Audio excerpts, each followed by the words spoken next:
All right, folks, for those of you watching, this is the Upper Valley Mixed Doubles Pool League Finals. So the tournament started Tuesday night. They had a match, and then it moved on to Friday and Saturday. It's been a full weekend of pool, and here we are with Ranch 7 in the hot seat. Watching, this is Club 48 has come through the B side, and we'll need to double dip ranch number 7.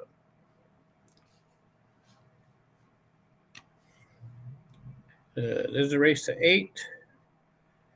You can see the first game. That is Todd and Becky.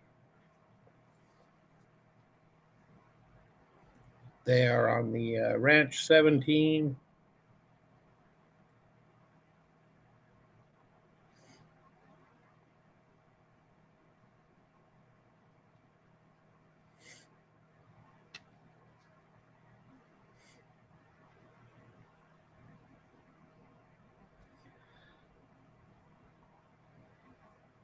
So for those of you watching, feel free to share the link. I have it posted on the Upper Valley Facebook page. It's shared on my own personal page. So feel free to share. Pool community, we pretty much all know these players. They're all friends of ours.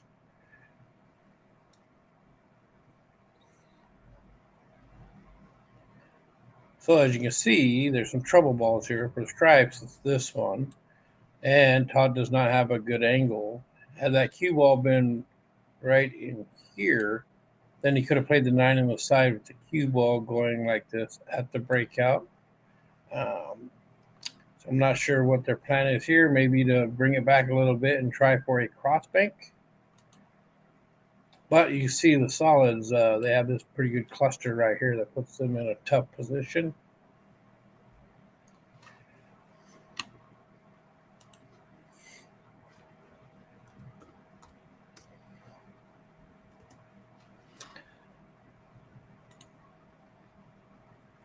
So if you're wondering who's on which team, let me pull up the rosters here. So I can tell you, Ranch 7 is captained by Rodney Barney, and then Tammy Barney, Blade Longmire, Sarah Longmire, Becky Lorash, Todd Phillips, Sid, and Sandra Umtuck. And then Club 48, let me see where they are.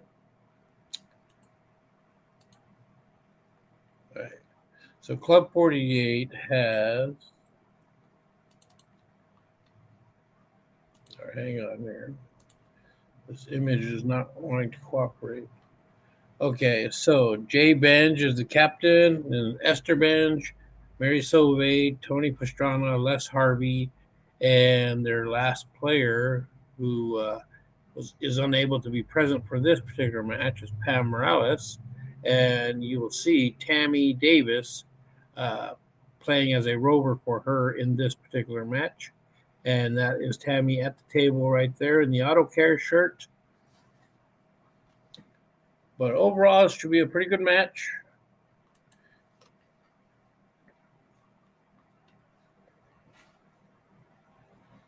So it's starting at 4, which was originally scheduled for 1 o'clock.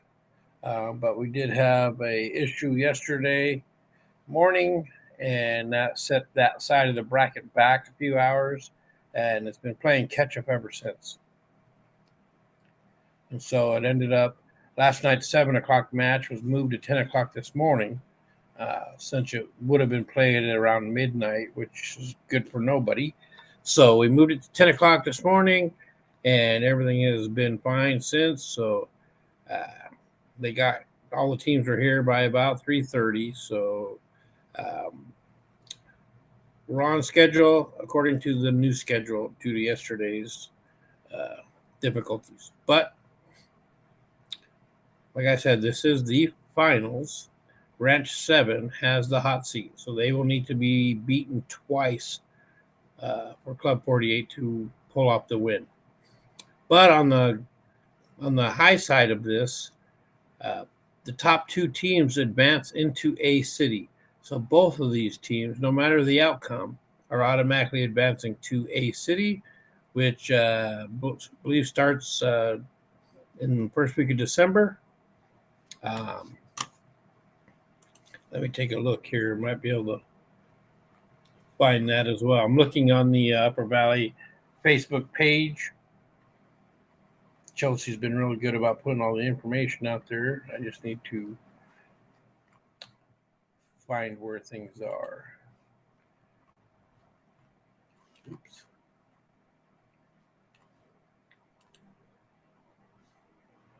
So this B City was the guinea pig for using digital pool software, which if you go to the Upper Valley Facebook page, I reposted the bracket on there, and the link to watch the stream is also on there for table one, this particular table, or you can go to YouTube and watch it there on EvoSports, our typical stream channel there you can watch. Let me see here. Still looking around. And for those of you who might be present at the match or had matches this weekend and you took any pictures, if you would like for us to post them on the Upper Valley Facebook page, please send them to us. You can text them to an officer, text them to me directly, message them to any of us through Facebook. You can send them to Upper Valley Pool Leagues at gmail.com. And if you do that, just include names of everybody just in case. But we will get those posted. All right. Give me a minute here. I'm still looking. So, okay. So A City will be December 2nd, 5th through the 7th. So that's going to be Tuesday, Friday, Saturday, Sunday. And that starts December 2nd.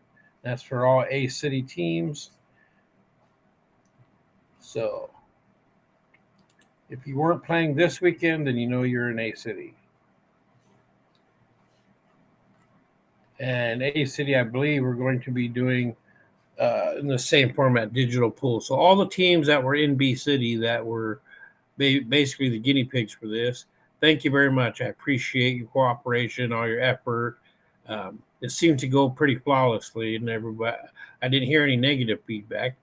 But if there's any ideas you care to share, have some input, definitely let an officer know, because we're not afraid to do make changes to try to improve things and simplify for everyone.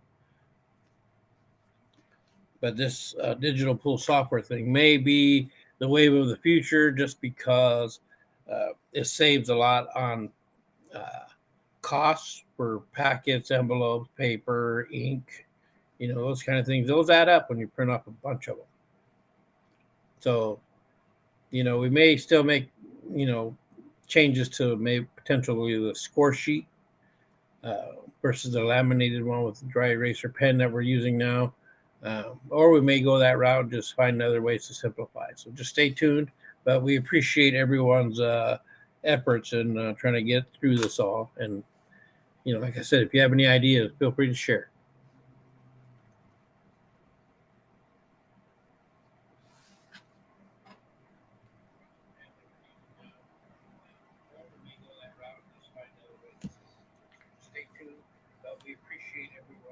So as you can see, the Ranch strikes first blood. They are up 1-0. This is a race to 8.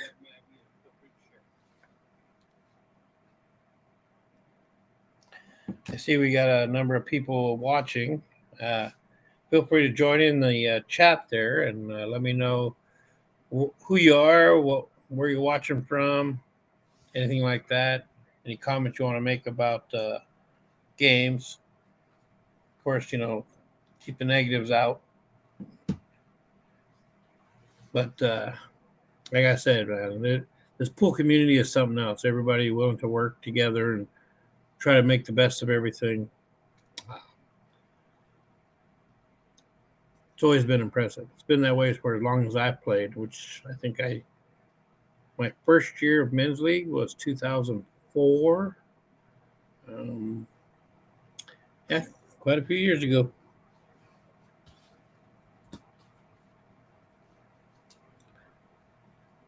One thing I really like about pool, whether it's here locally or anywhere I've traveled to, you meet a lot of really cool people, a lot of good people. You make, lifelong friendships and everything like that. And it's really a good thing.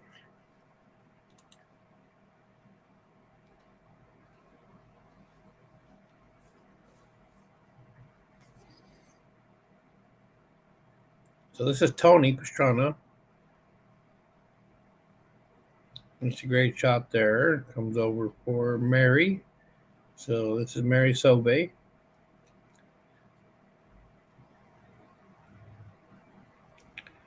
I'm curious to see if she's going to break any games today. She normally doesn't break because of a bad shoulder, but she had me order her a 25-ounce break cube, which is right at the legal limit for BCA. But uh, she said she was really liking it, so I haven't seen her break with it though. So I'm curious to see.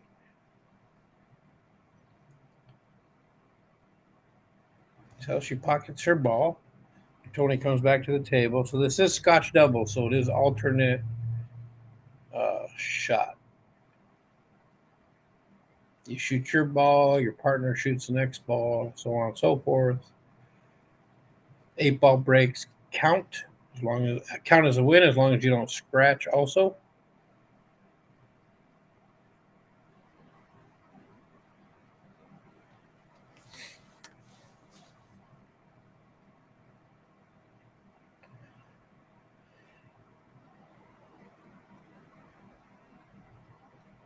so in case you don't know, I am not an officer for mixed doubles. I'm an officer in men's league, not in mixed, but I am around and been very present trying to help out because I'm a very big supporter of the digital pool format.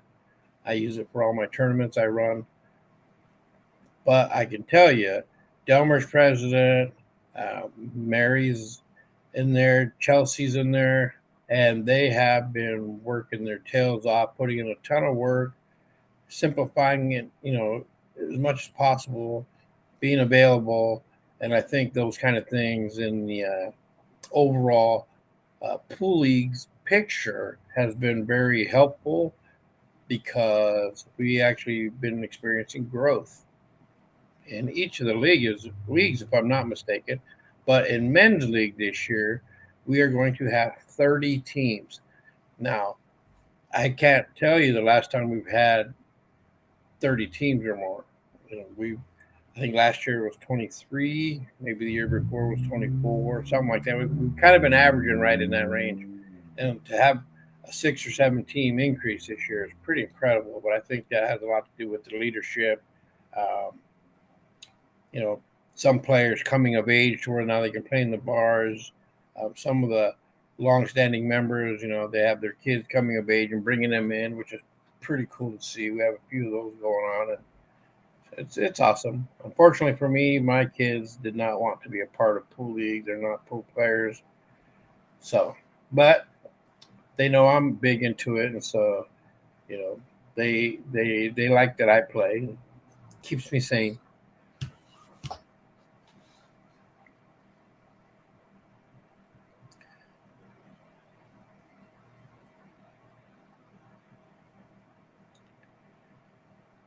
So those of you watching, anybody want to say hello in the chat?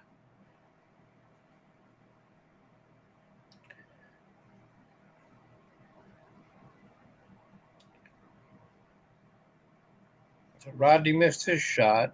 Tony comes back to the table. Looking at stripes. I don't know if this 11 ball goes to the side. It kind of looked like it might. It'd be very tight.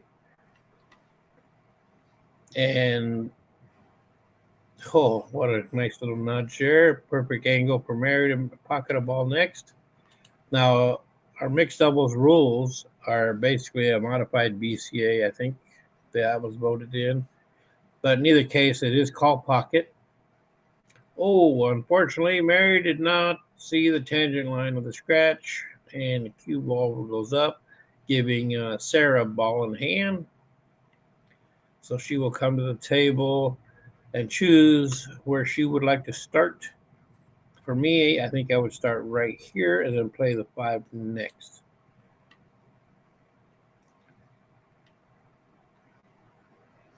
And I would start with those just because they kind of require specific shape. And I don't want those to be the last balls. But that's me.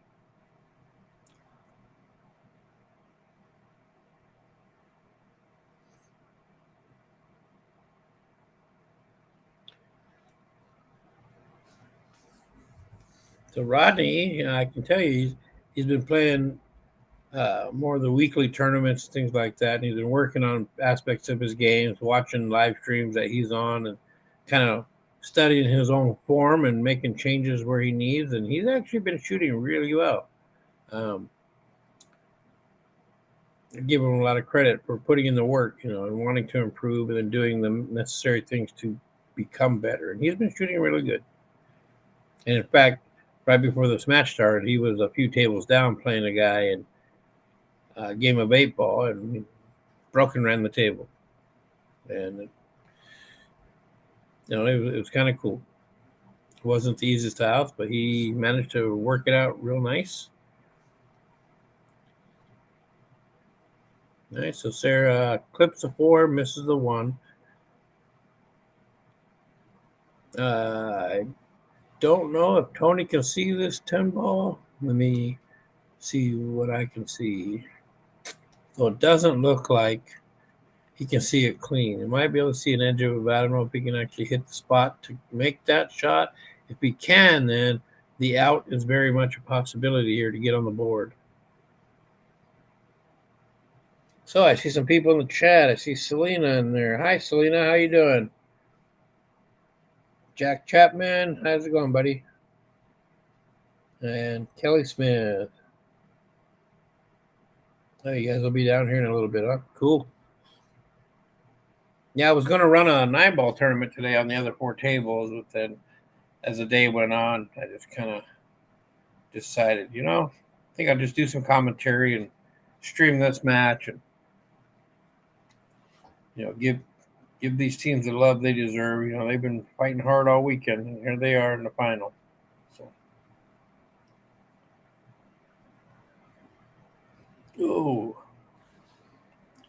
I think she had perfect shape on that 8-ball too, but unfortunately hung the 15, which is very easy to do on diamond tables. If you rub a rail, the tendency is for the ball to rattle in the pocket. Rodney comes to the table and he's going to be firing at the 7-ball. He's got a slight angle, so with a little draw, it should slide out for the 4. Just like that. Nicely done. And if he wanted to, Sarah could even shoot the 5 here. That looks like she's going to shoot the 4.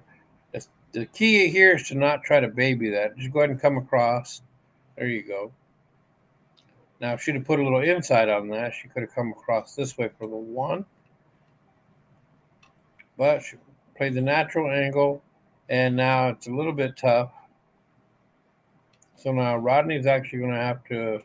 He called the corner, so on the cut corner, which means he can't power this ball. You got to stroke some draw on it so that it comes below the table or below the side pocket like this. If you hit it with any speed, the English will not grab, and boom, the dreaded scratch. Now, he could just play a stop shot right here, too, and just play safe and force him into a kick. But with that ball being stuck in the pocket, it makes it, tough to decide to try to play a safety. Whew. Yeah, so there was a little piece of room there on the rail above the pocket. Unfortunately, it didn't give Sarah the greatest shapes. But, like I said, Rodney's been shooting good. And to pull that shot off, took some talent because that scratch there is definitely in play, and it's on the mind, and you gotta be able to work with that. So nice shot there. And then Sarah, for as long as I've known her, she's been a hell of a ball maker. So you leave her look at a ball, there's a good chance that she can pocket it.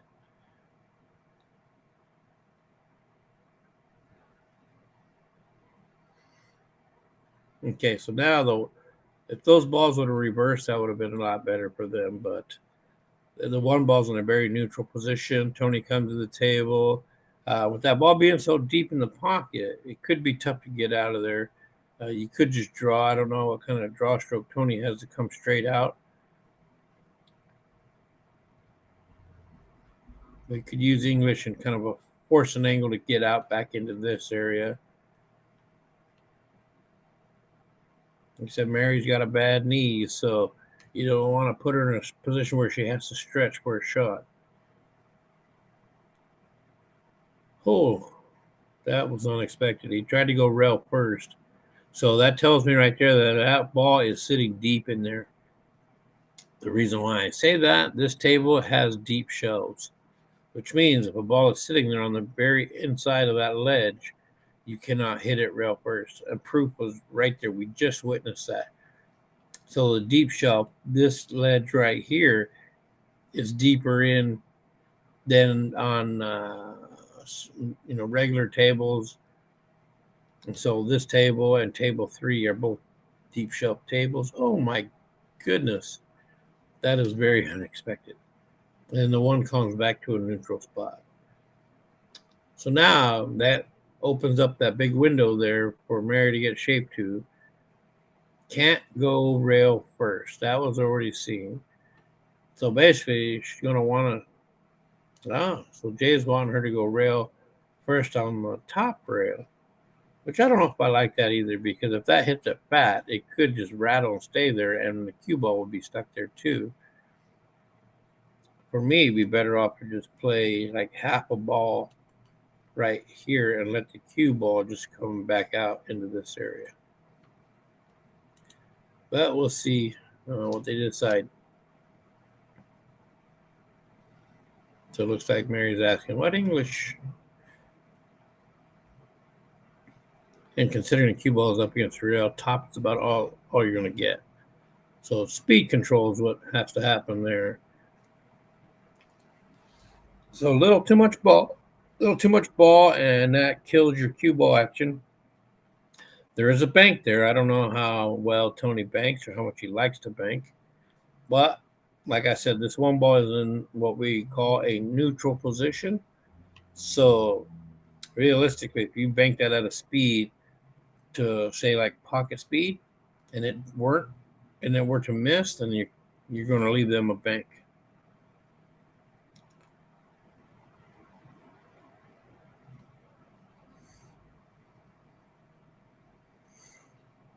Yeah, he hit that kind of hard, and I don't know if you saw that, but his right arm, his right elbow, chicken wing is the term we go by, but it kind of swung out outside of his body and back in, and that basically comes from trying to steer your English versus just stroking through your English. You're trying to steer it, and then that throws your ball way off. You almost kind of put like a masse on it a little bit. But luckily, it didn't leave the easiest. But this is a very cuttable ball. And it should be natural shape. So cue ball is going to come across this way. So it's definitely speed control. Yeah, should come across that perfect line. Well, it does look like the 8 ball passes.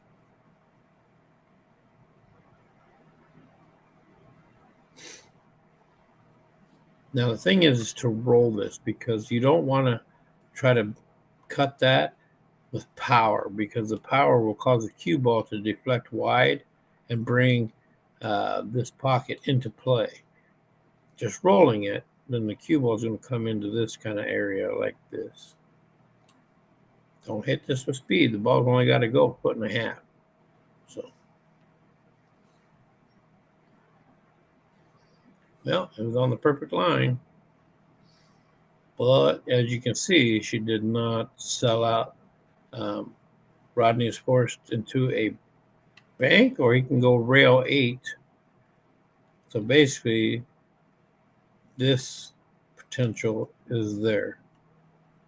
But that's going to force the 8 ball out into this area, maybe lay neutral. So if that's the shot you're trying to play, then you want to play position for that as well. And I think that's what he called. And that's pretty much going to cost him. Tony should come up and just drill this 8, no problem. And that will tie the match at 1.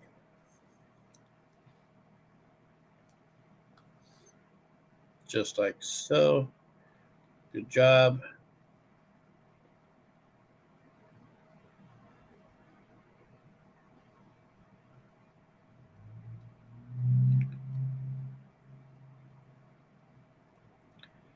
All right, so the scores have been updated everywhere. As you can see at the bottom there, it is 1-1, and in the digital pool bracket, the match is also showing 1-1. So anybody tuning in, the score you see is accurate, and it is live.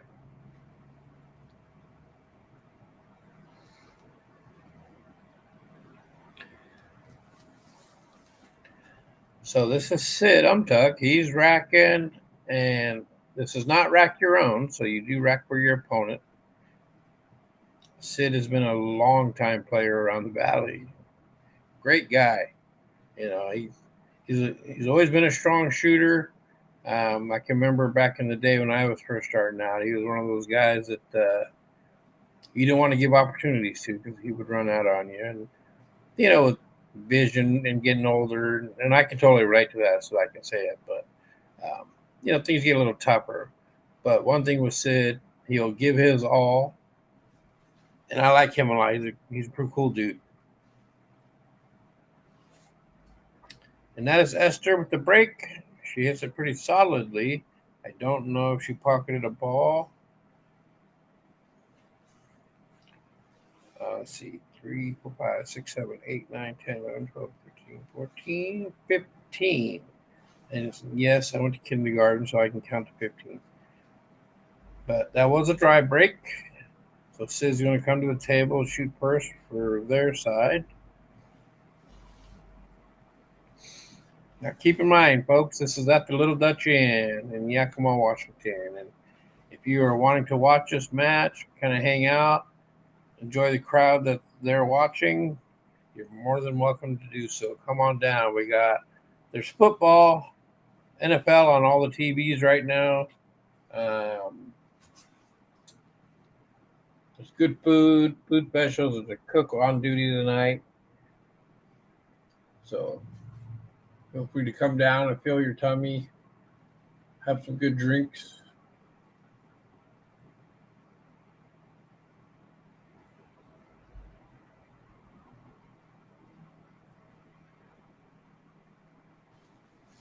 I'm over in the office watching this on my big screen and doing the commentary with my laptop. So, but I have access to all the cameras, and we have 2 big screens in here, and I'm looking at those so I can see everybody in the bar.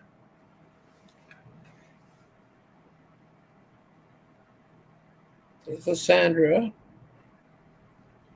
You know, there was one year in a blind draw. I think it was like a mid-season or maybe it was summer league, ABC.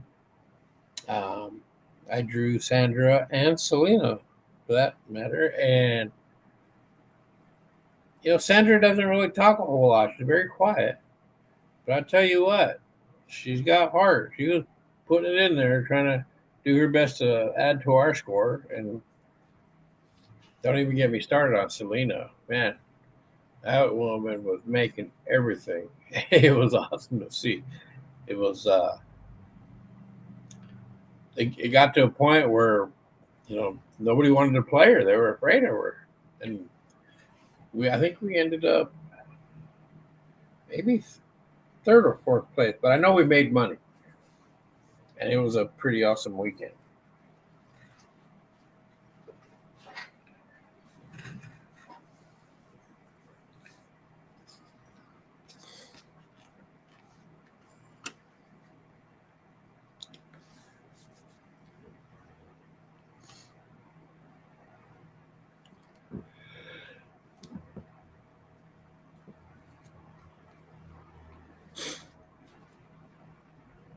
So that looks like that is Jay Benj at the table. Yep, it is.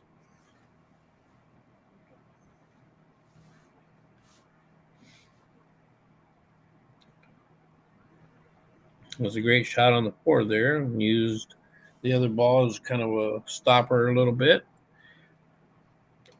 So this is a problem which could be attacked right now just off of cutting this 7. The cue ball will come across through here and open that up. And then you have the 6 ball here as a bailout in case you don't like how that breakout happens.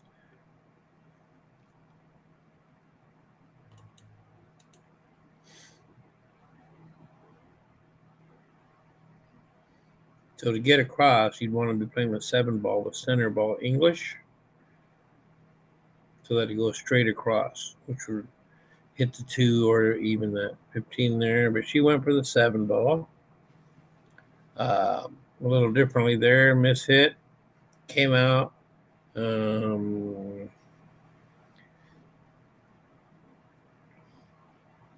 Sandra's looking at her options here on the stripes. There's not anything really easy to go with. I don't believe the 12 ball goes. So then her shots are the 11 here, which is a thin cut to a side pocket, which from that angle would be very tiny. Or play the 9 ball in the corner, which not the easiest either. You can play a safety here, but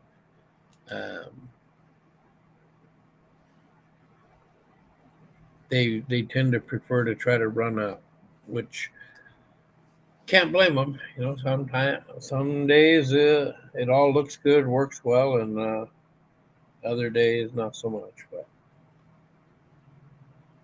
you got to keep doing what they were doing all weekend because it brought them here.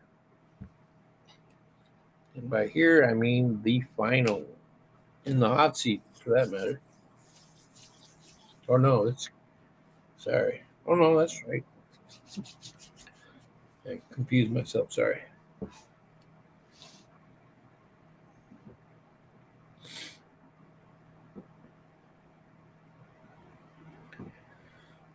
So, like I mentioned earlier, the top 2 from B City were going to advance into A. So both of these teams are going to A City, regardless of the outcome of the finals. So, congrats to both for that.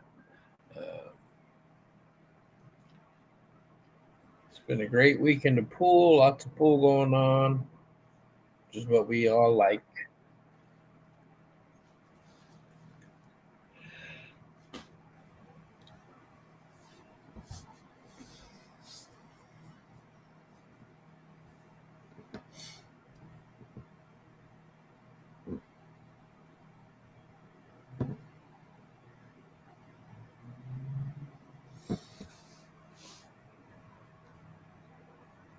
So the reason why Sid has ball in hand is because Jay failed to hit a rail.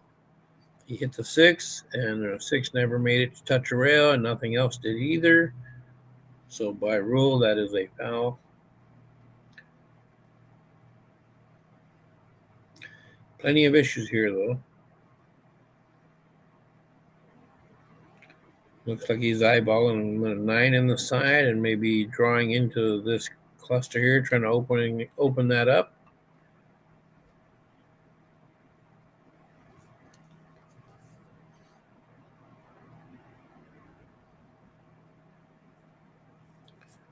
Well, he failed to navigate that into the breakout, but Sandra will have a good opportunity at that as well by playing that 11 in the side pocket. So by shooting that here, the tangent line takes the cue ball right about into there. And to follow the tangent line, you know, you're playing more center ball or stun. You're not really putting English on this and not too much speed. The speed changes the tangent line. So I'm assuming it's going to go right into that line I drew. Okay, and the reason why that hit on the outer edge of the 7 is from the speed. So once the cue ball makes contact with an object ball, the speed at which you hit that can make the cue ball come off of that ball wider than its normal. And so speed does have a factor. So make sure, uh, and I'm sure we've all experienced that where like you're trying to line up a breakout shot, you're going to shoot a ball in, and you want the cue ball to go break out the one that's tied up on the rail, and then when you hit it, because you hit it with speed, it opens wide, and you completely miss the breakout. And you're like, man, I didn't put a whole lot of angle on that, but that is why it's from the speed.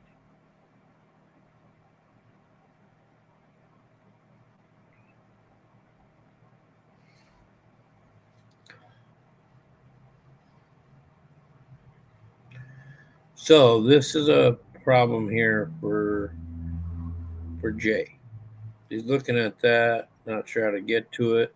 And from where the one cue ball is right now, you would almost have to put a lot of top left, so like 11 o'clock, if you're looking at a clock base, to force that cue ball in this way.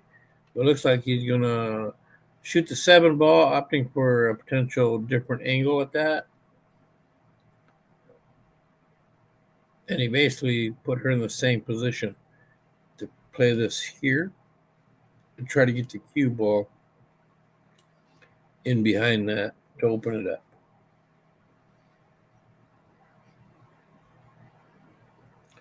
Yeah, they're going to try the 5 in the side to get that carom in there. If she makes it, it's going to go right into her balls there and open them up.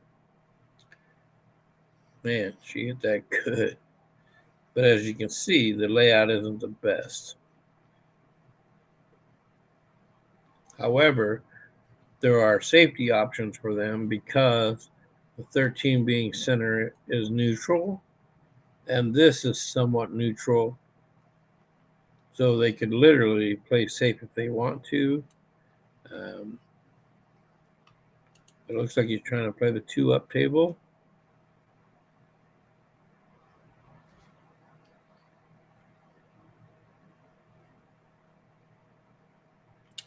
Executes it nicely. It brings the cue ball back. So Esther will be playing, what is that, the 7? It has a slight angle to work with, but we'll see what she tries to do with that to get him on the 1. All right, so she tried to draw, didn't quite, stroke it enough. So Jay will have to decide what he wants to do here. He just took the look to see if it's froze to the rail. So he could try to fire this and go up table, up, and just run the 1 ball up the rail. Much easier to do if it's frozen to the rail than if it's not. He's called that pocket, so let's see what happens here. Cue ball's going to run back and forth.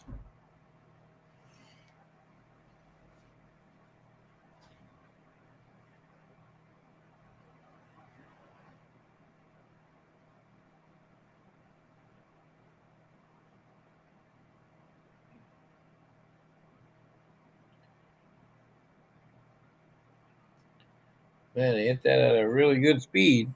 Esther would have had a great shot on the 8 in the side. But instead, Sid comes to the table with a thin cut on a 13. And the key for him here is to not try to hold for shape. Let the cue ball go across the table and back.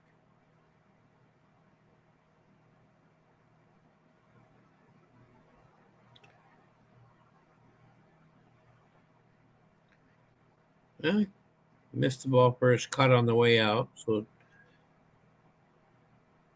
it does create a little bit of a problem. Esther can see this ball to pocket it in the corner, but so basically she could fire this way, draw out, draw into the rail and back out like this for the 8 in the corner. But her being left-handed makes this lineup very difficult. Yeah, definitely an easier shot for a right-handed player to do.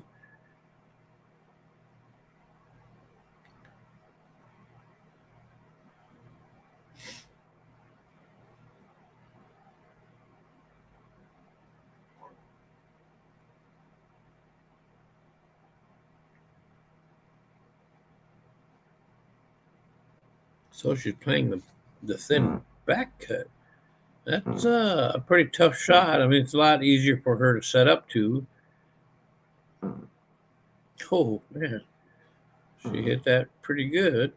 But pockets a stripe and leaves Sandra on a shot that guarantees natural shape. So play this pocket. The cue ball is going to go here and then back out for the 8 on the side. So basically, she doesn't have to focus on shape as it's going to be natural. So definitely pay attention to your cue ball speed.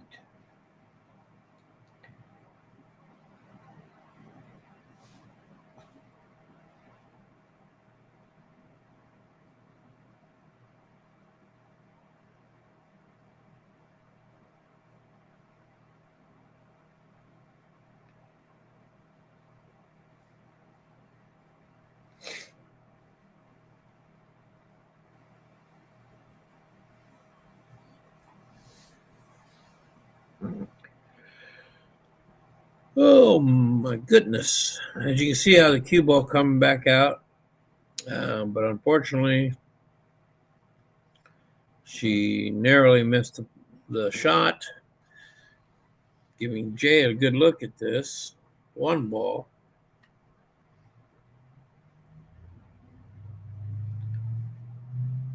So it all depends on where they want to go. Because you can draw this, but it's not the most ideal as it brings this pocket in for a scratch.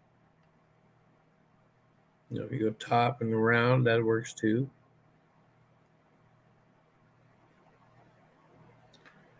Okay, so he didn't have a ton of English on that. Esther has a shot. She'll be able to bridge comfortably as it's near the edge. The only way the scratch is in play right here is if you hit draw. So if she were to hit top and not slam it, just kind of pocket speed that bad boy, the cue ball will go into the rail right here. So we'll see what happens here.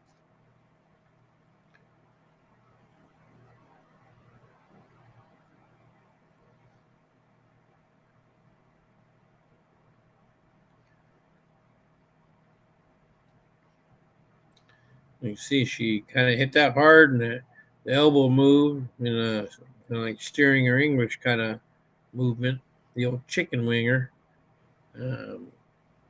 But fortunately they left Sid with a very tough shot. Now, yeah, the bank is the best option here. The cut is from where the cue ball is too difficult to cut into the side.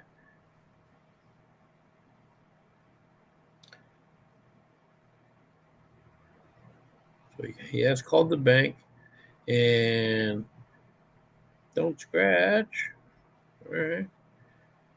So that's not a terrible leave, just because they're forcing Jay into a very difficult shot. He's called the back cut. Top English is all he will be able to use. And I can tell you, you don't want to fire this hard either. You just want to roll it in there.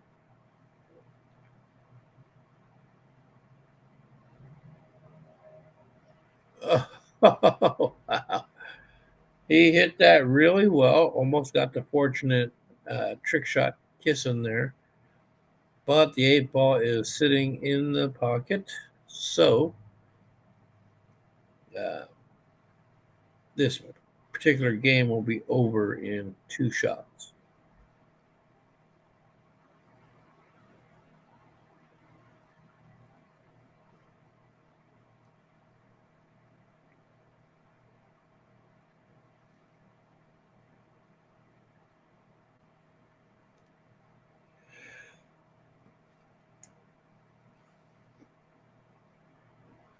Oh, man. How'd she hit that with all that pressure? Just center pocket like it was nothing. Great job. Nice shot. Leave Sid this very basic 8 ball. Drilled it. And now, uh, let's see if they move all the scoreboards, but that was a great shot, Sandra. What a really good shot that was. That was not easy by any means. And Way to pull it off to get the win. So now it is 2-1 with Ranch 7 up. And Rodney just updated the score. Thanks, Rodney.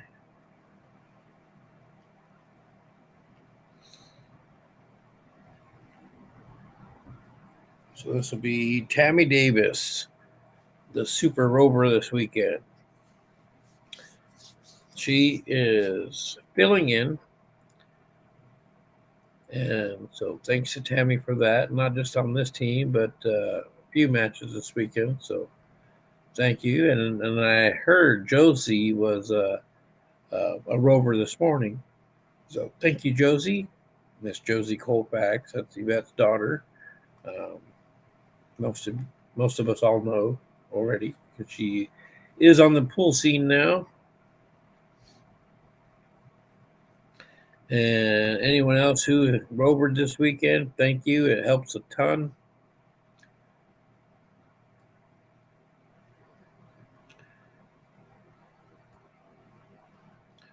So it looks like Rodney Drybroke and Les Harvey comes to the table. He's looking at cutting the one ball.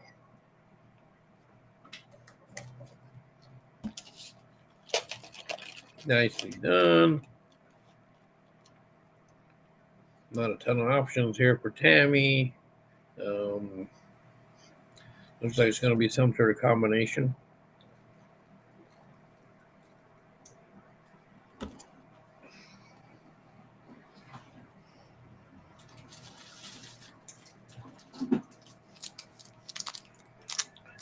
So those of you watching, feel free to share the link so others can watch. Posted this on the Upper Valley Pool League's Facebook page, my own Facebook page. So please share on your Facebook pages, tag your friends who play pool, let everybody watch this and check it out.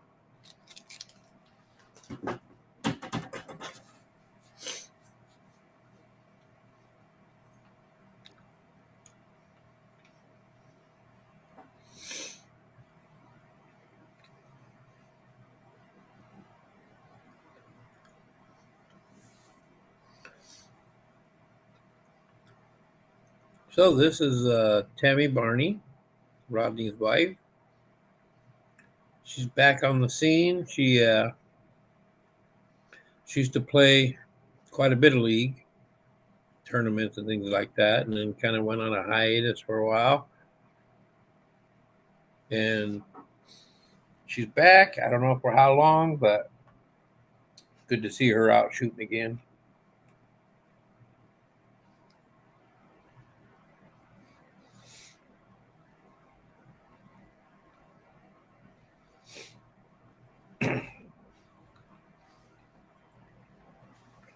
I want to give a shout out to our pool league sponsors. We have the Dutch, of course, and then there's the Ranch, both big pool bars here in town. And then we had Club 48. Yes, Club 48. They put in a team. They have 2 tables there now. Very much involved with pool leagues, which is awesome. And of course, West Valley. Longtime supporters of pool. They always have teams out there. So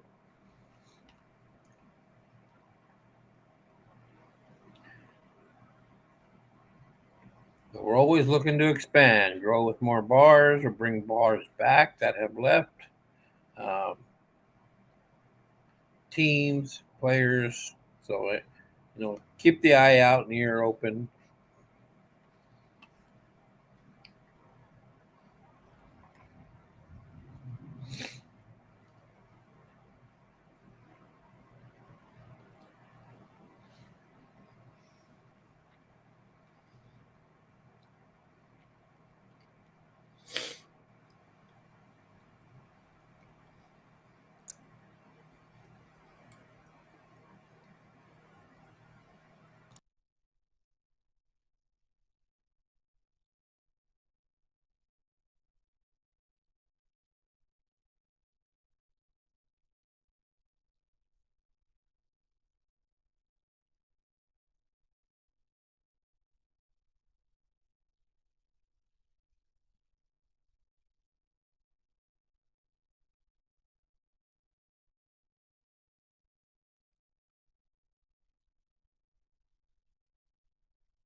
That was a great shot on the 9 there. Look at that. He got possession on one of their trouble balls. I can't tell for sure if that 15 passes the 2. If it does, that is the correct shot. If it doesn't, then you can shoot the 11, which looks like that's what Tammy's going for right now.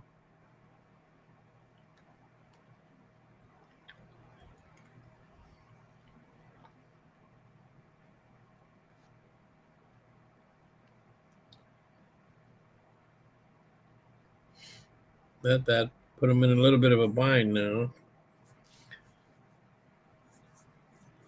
The only ball he can see is that 15, other than jumping, but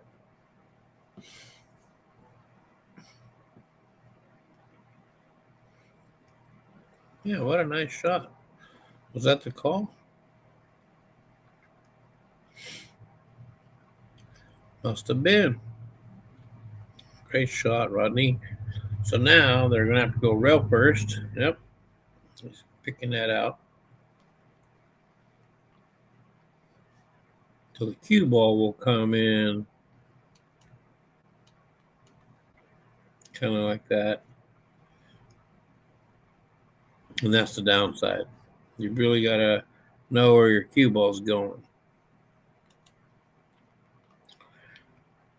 But that's not too horrible as it's sitting in the pocket. So they'll have to deal with that 5 ball and find a different home for it.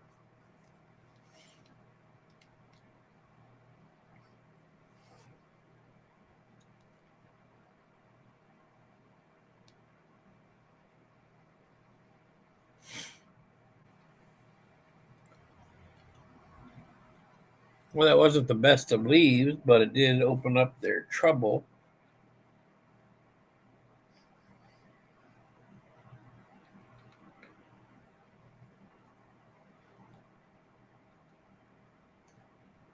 I don't know what Les is looking at to do here. Maybe bank the 7 ball. Woo!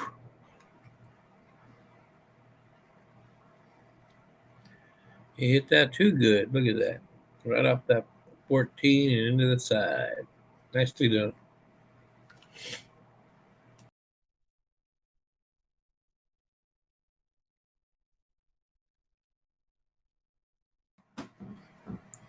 So in our league rules, like most rules that everybody plays by, call pocket is to call the ball, what pocket it's going in.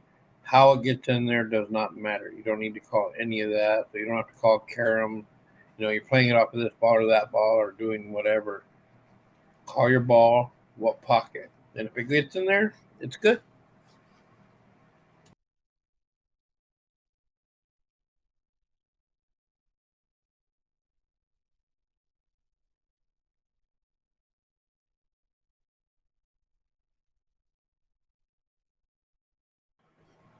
All right, so Rodney's got to come with a little bit of a shot here. He's got to go rail first into this 10. I can't imagine going end to end for a kick combo attempt.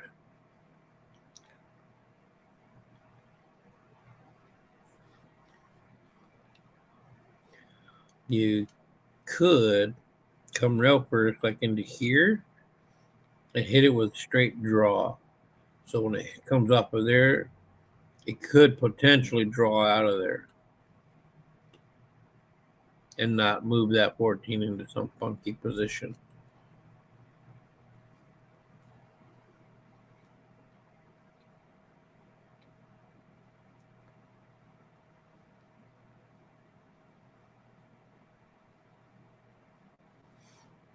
They could call safe too. Play rail first this way, pocket that ball, and let the cue ball go right in there like this.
So I just took a lap on Facebook and seen that the link for this has been shared a few times. So feel free to keep doing so.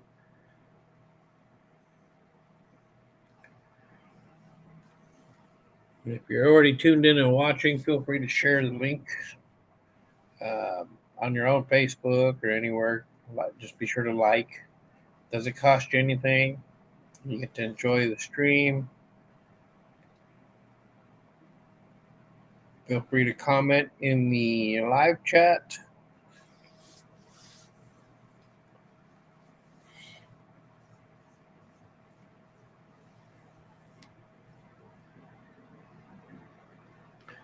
So unfortunately, there was a scratch.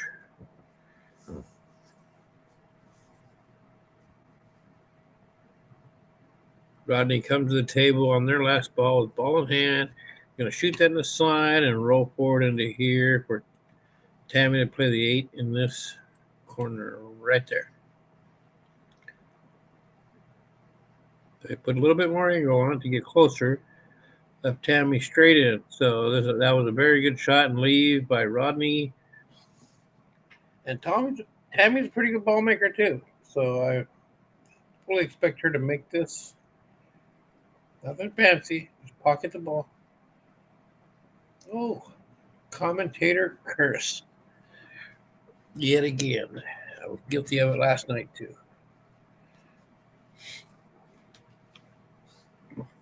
So Tammy comes to the table. She's got a few options here. So it all depends on how they want to play this. Les Harvey there, her partner, isn't typically the one who's going to go up and say, oh, do this, play safe, do this instead. He would have let Tammy figure her own way. But Jay decided, as the captain, he was going to go up there and have her try something a little more specific.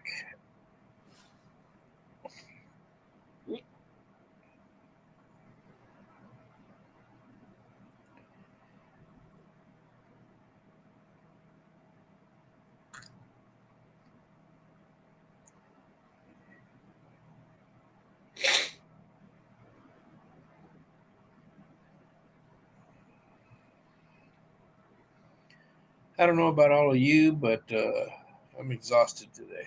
I think I need to go to bed early tonight and sleep in. That's a great shot, Tammy. Nicely done. A little unfortunate on the shape. I don't know that. Well, it looks like if Les wanted to play safe, this would be the spot. Just graze that and then come into here. That worked out too. And he hit that like the veteran he is. Left Tammy straight in. Just roll forward on this into this area somewhere. Give Les a good opportunity. Tammy's relatively new to pool. She's got a few years under her belt now, but as far as great shot, nicely done, and she took it right to where Les will have a pretty good chance here at pocketing this ball. So Tammy, she was nervous about being on TV today and everything else, but she's handling it quite well.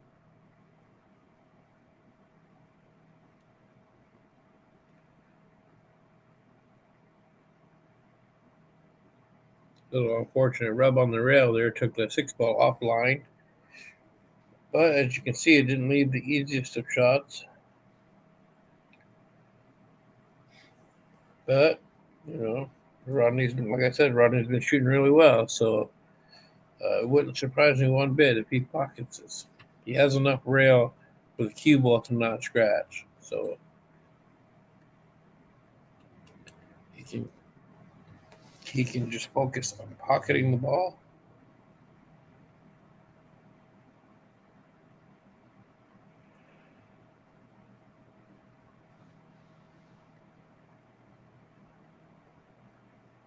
Oh my goodness, look at that. For it to have a little bit more oomph to make it to the pocket, it might have been enough to make the cue ball scratch too. So ultimately, it's not terrible. They left Tammy horrendous, and the 8 ball's in the pocket. So Les is going to have to decipher something here.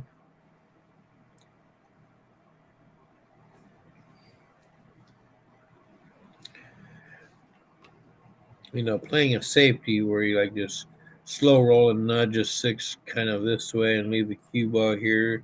You'd have to hit that so perfect it makes it very, very, very low percentage. It's a high percentage if you were much closer, but trying to control the speed from that distance, uh, very difficult. So you're almost best to just come up with something of somewhat of a shot and go with it. So Les and Jay are discussing their options here.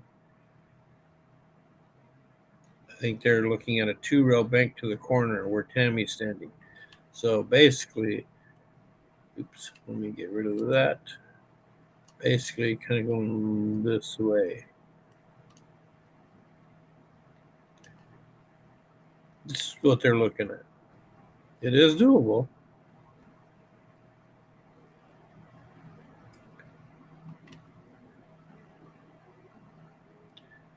This has to be hit with English and speed.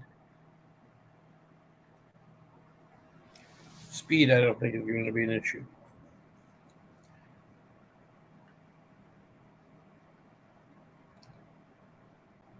Oh, oh man, how cool would that have been had that gone in?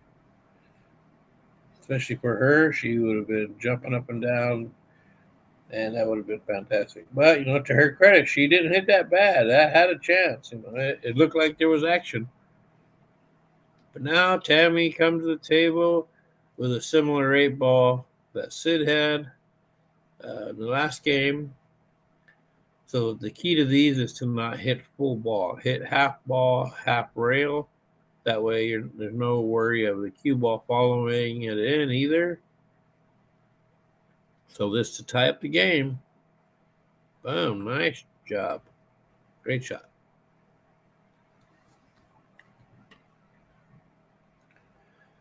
So keep it in mind, folks, this is the final of the mixed doubles.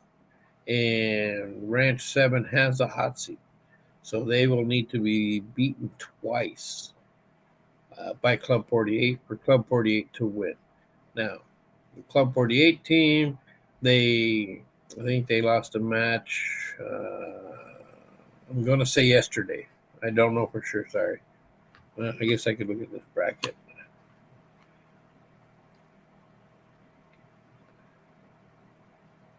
Oh, yeah. They lost November 21st, which would be Friday. So they lost Friday night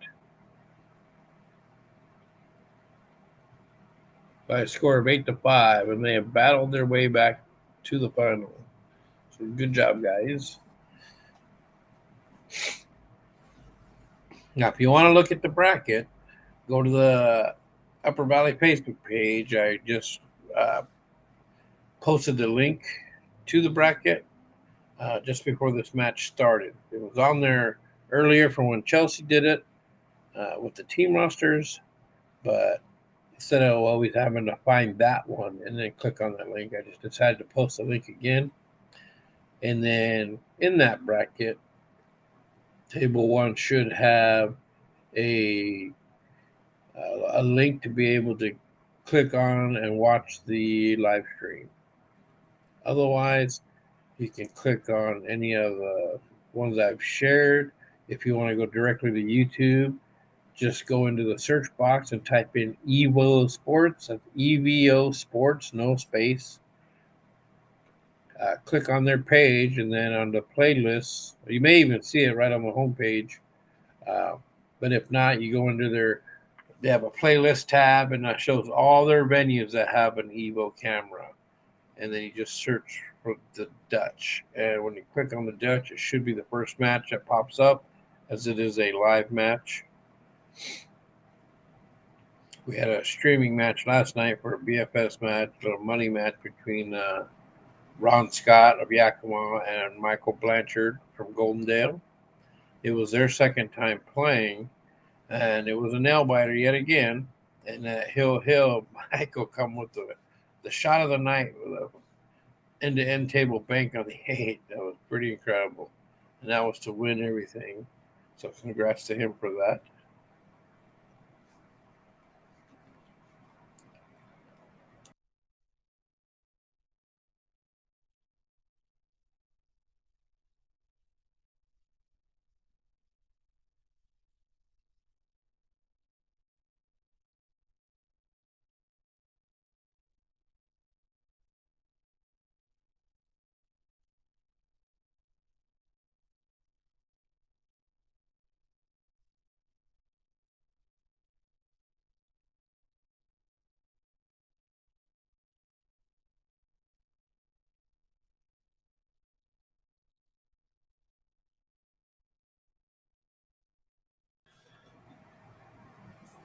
So I mentioned it earlier, and I'll mention it again.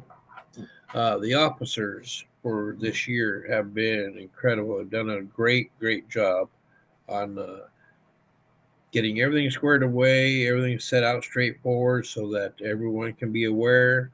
They wanted to make things as simple as possible for everyone, streamlining more processes to uh, make sure that it's repeatable time and time again for future generations. And they've been very present, very easy to access. Uh, they've been out and about on every match. There's an officer somewhere. So when you see them, give them a high five.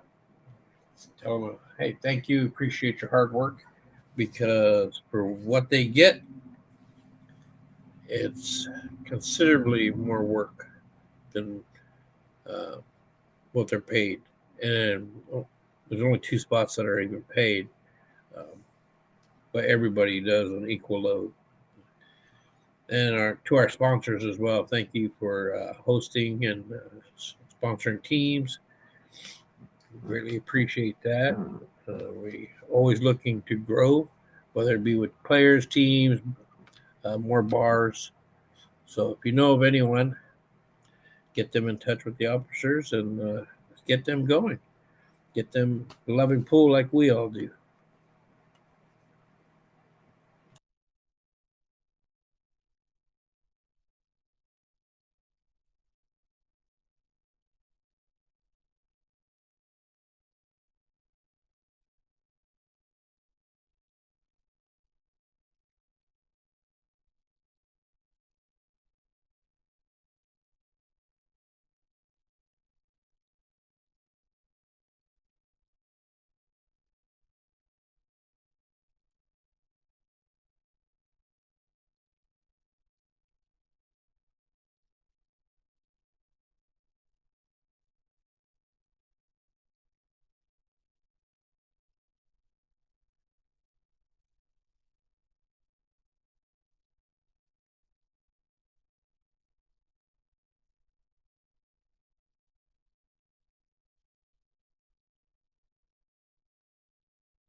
So Mary and Tony discussing the strategy here. Looks like they're going to be going for the 13 ball in the corner pocket. And in doing so, she'll open that up and resolve all their problems. She needed to pocket that. However, although Sandra could see her one ball there, it's not going to be the easiest of shots. But she is a pretty good ball maker, so can't put it past her that she'll make this.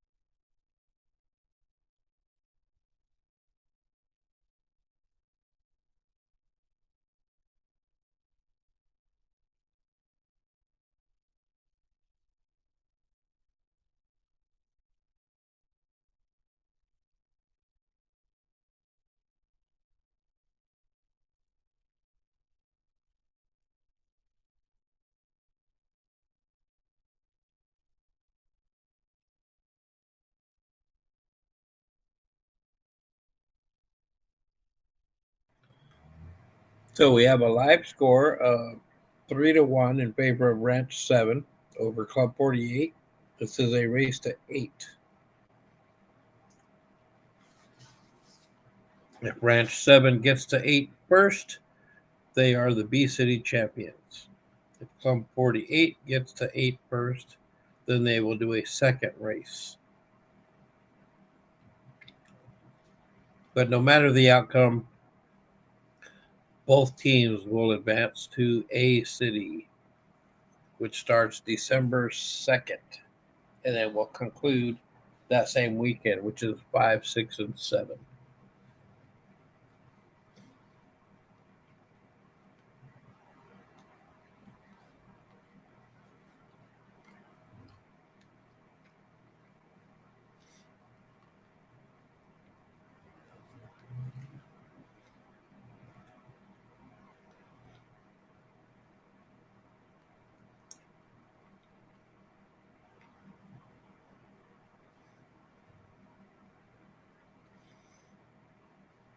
I can tell you, I have been contemplating adding a second camera to this screen, one that will look end to end. That way, it could have two views on the same table instead of having two separate tables.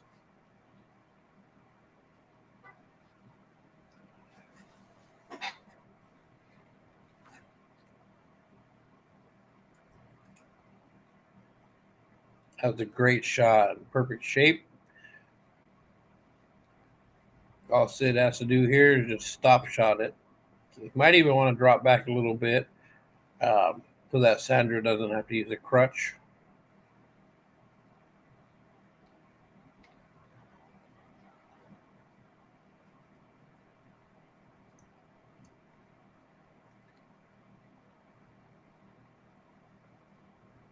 See, I like that. I like that she went and took a look. Is that on the rail or not? Because it does change how you should shoot that. But she wanted to go verify, which is always smart to go take a look first, make up your decision, and then get down on the shot and shoot it. Don't do any thinking while down on a shot. That's execution time. So she did happen to have to grab the bridge. So the key here, because of that angle, the cue ball is going to want to go towards the other corner pocket. So be sure to not hit this hard. The cue ball just needs to travel one diamond. So that's all the speed it needs.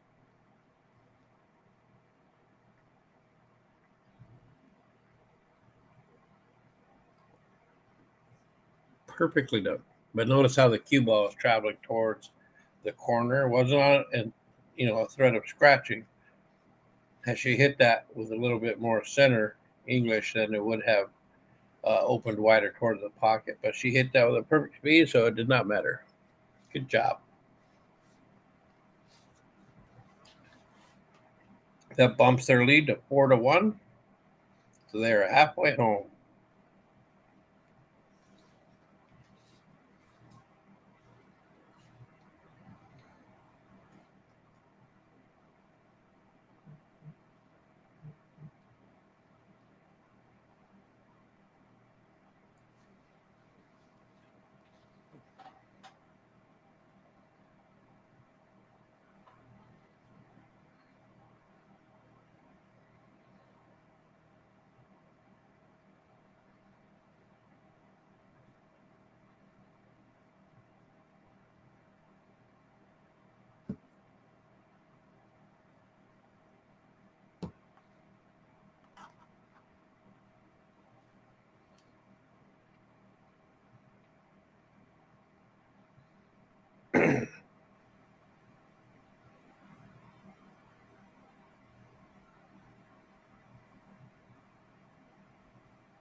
All right, I'm seeing some more conversation in the chat there. I'm just kind of reading over some things.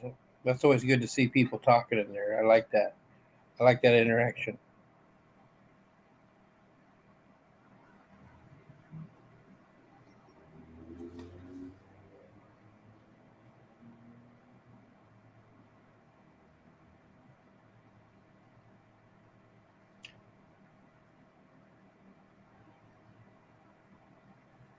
So, Kelly, I see your comment about needing toes. I'm not sure what that's referencing.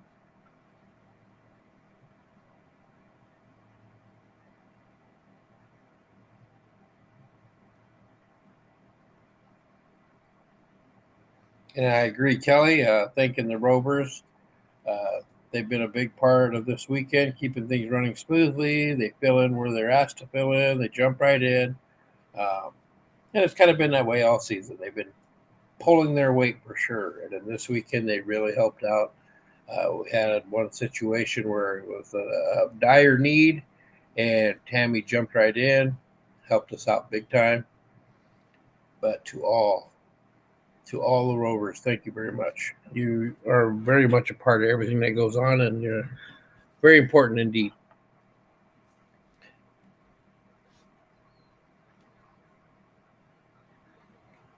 Yeah, Jack, you guys, your team did very well. Man. That was awesome. Good job.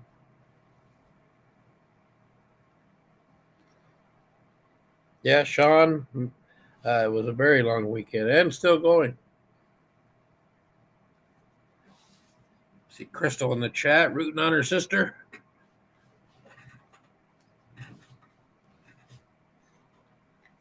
Tammy was pretty excited when I told her she was going to be on TV. She's like, I've never got a chance to do that. So, well, you will today.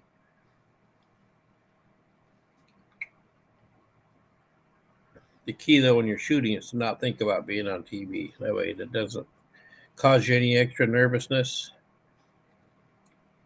With Becky at the table, a little overcut on that 11.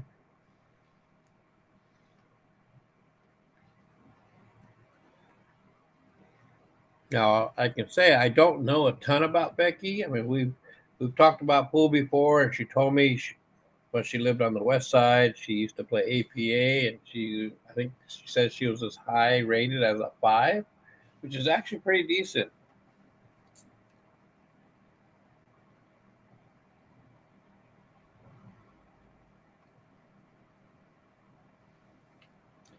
And then there's Jay.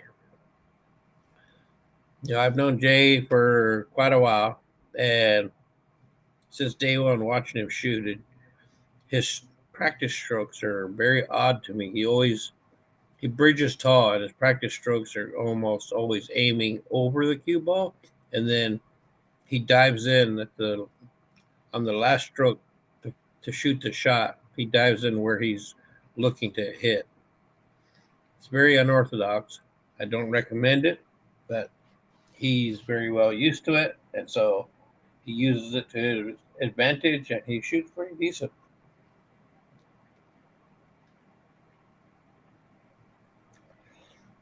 I'm not sure what his Fargo is these days. I haven't looked in a while, but I remember right, he's maybe in the 520s, somewhere in that range. But I've played him in tournaments many times, and he can definitely play and get out. He'll get hot streaks, and he will punish you for misses. So, keep that in mind. And a lot of us are that way, though. You give us enough chances, we'll get there. And this is Esther. She's another one that's a really good ball maker. You don't want to be giving her too many chances. And I say that and put the commentator curse on, I guess.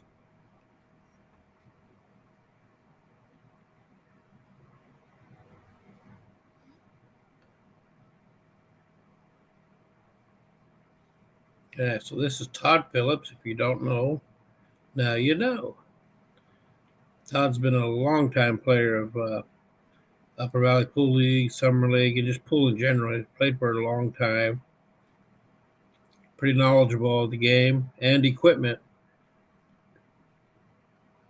So if you want a solid opinion on your pool cue or maybe something you're interested in buying, he wouldn't be a bad one to ask. He will give you his honest opinion on it, and like I said, he's pretty well uh, experienced with a lot of things and pretty knowledgeable on equipment.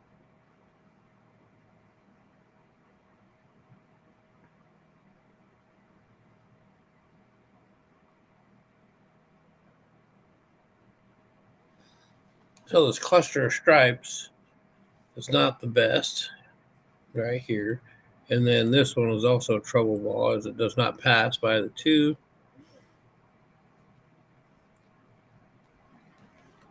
So Becky's going to pocket the 9, and they're discussing where to go with the cue ball. For me, if that, considering that angle is pretty straight, I think I'd be wanting to come back into this area for a bank on that ball. And then that cue ball would break these open.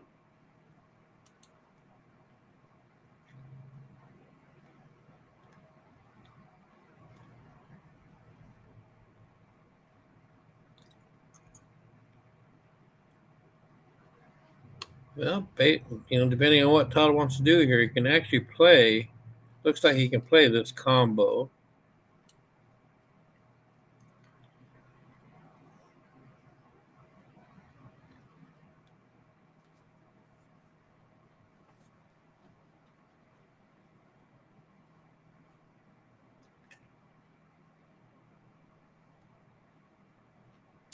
Or he can play a great safety like that. Wow. Good cue ball control there. Brings Jay to the table with no shot.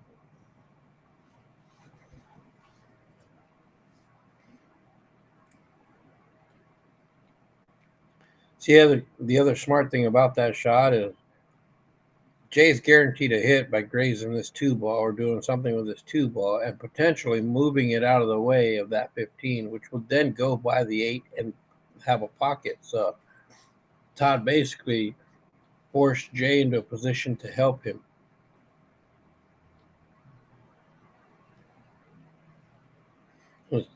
And that little bump right there, that 12, that ball could be cuttable to the side.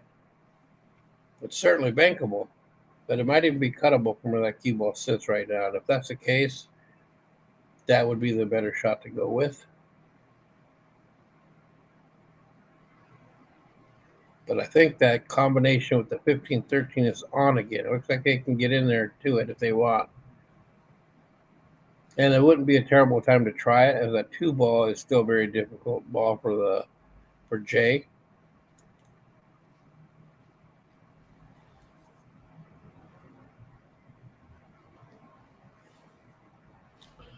In today's pool world with Fargo rating, Fargo basically gauges your execution of the game, of your shots.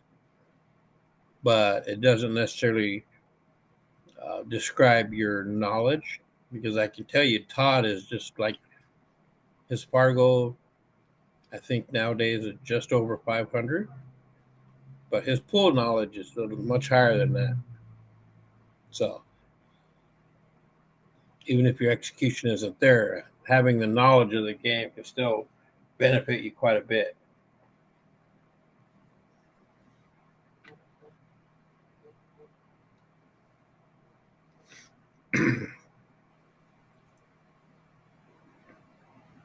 It looks like Esther's going with a cross bank on the 2 ball.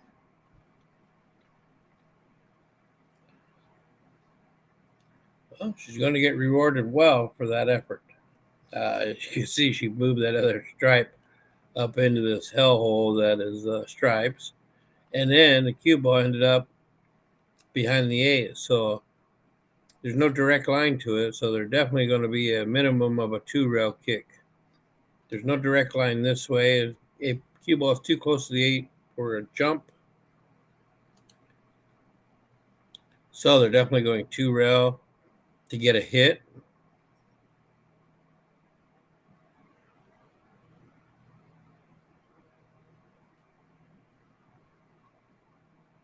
Yeah, that looked a little shallow. So basically with the cue ball here, you could pick any one of these balls. So like, let's say you chose, well, I'll wait till Jay moves because he makes a terrible window. He's a better door than a window. So let's say you were aiming for where the cue ball is here and you were wanting to hit in here. Then you could take the center from this pocket in the center of those 2 balls.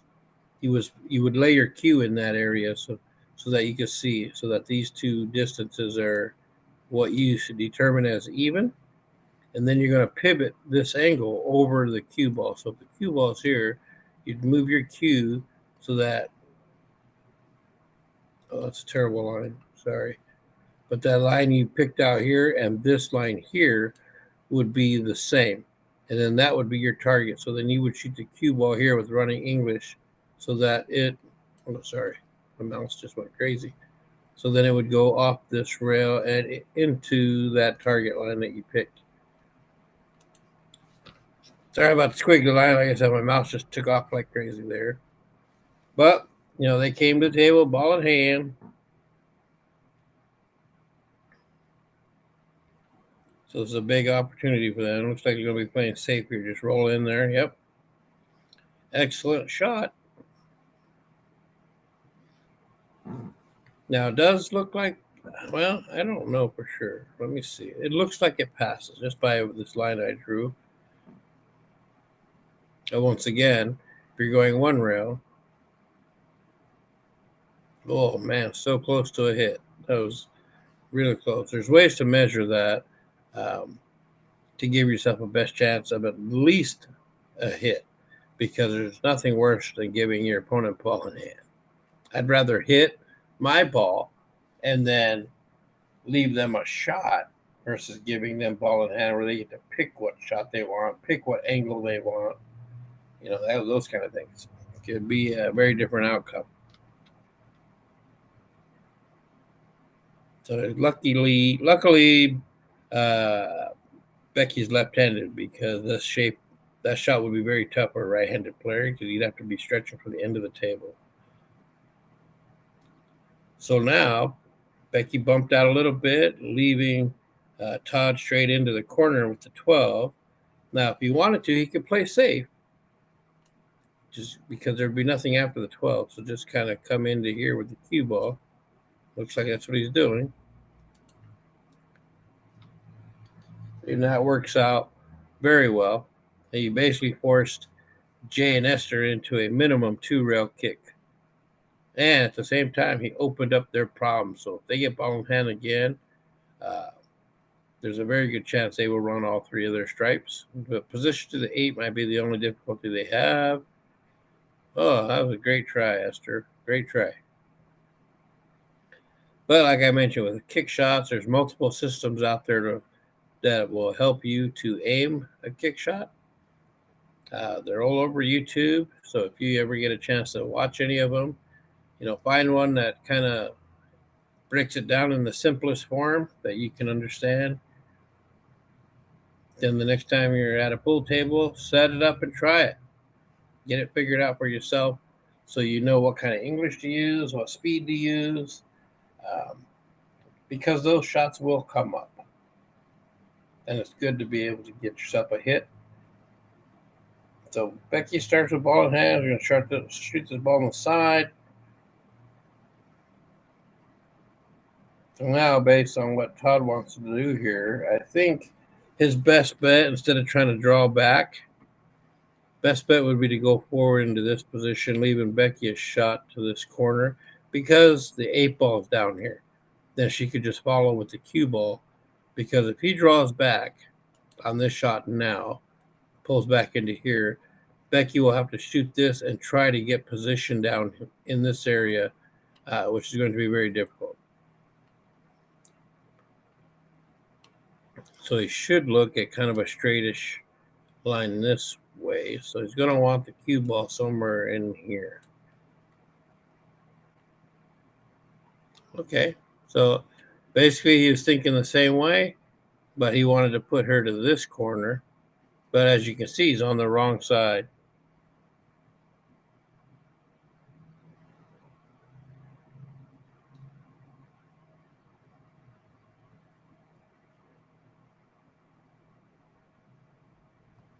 Oh, I see in the comments there, it says, I'm Sarah Longmire's son. Oh, wow. So what is your name?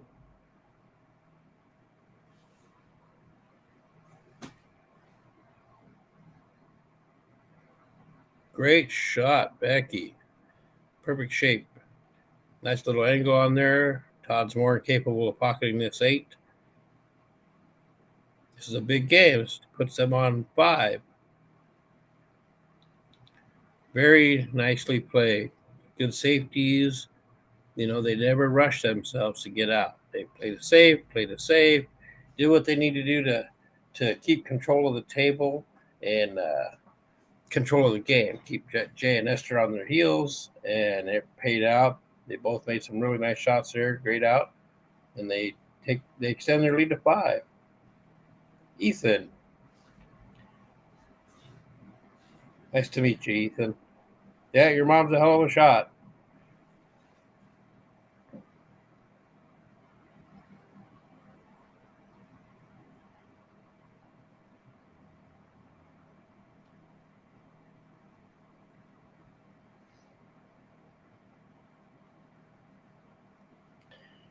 Yeah, Club 48 doesn't get the ball rolling for themselves here. They're going to find themselves finishing second. But like I said, the plus side, they still get to go to A City and battle it out there and see where they can go, because they are a pretty solid team. They're pretty good. I mean, they made it to here. And Ranch 7, these guys have battled hard all weekend to stay on the A side of things. They're the only team left that has not lost a match.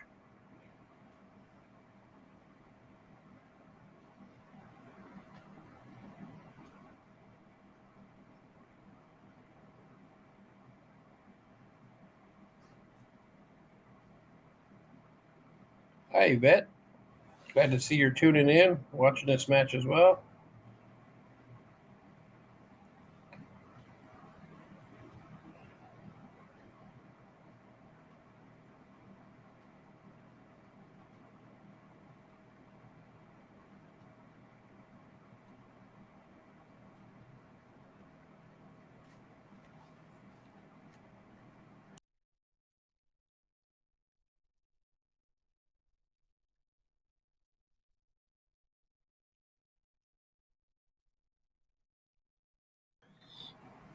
All right, so Les and Tammy are back at the table.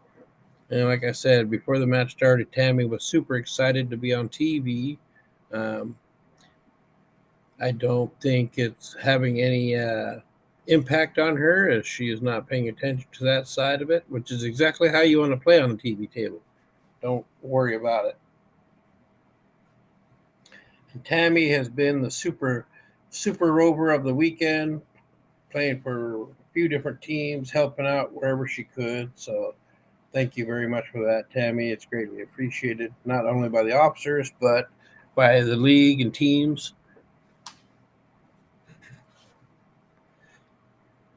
Oh man, that was so close to being right. Did not miss by much.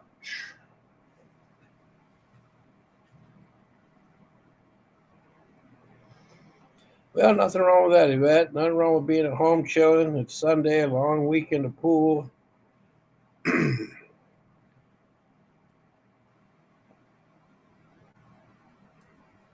But we're glad to have you tuning in with us.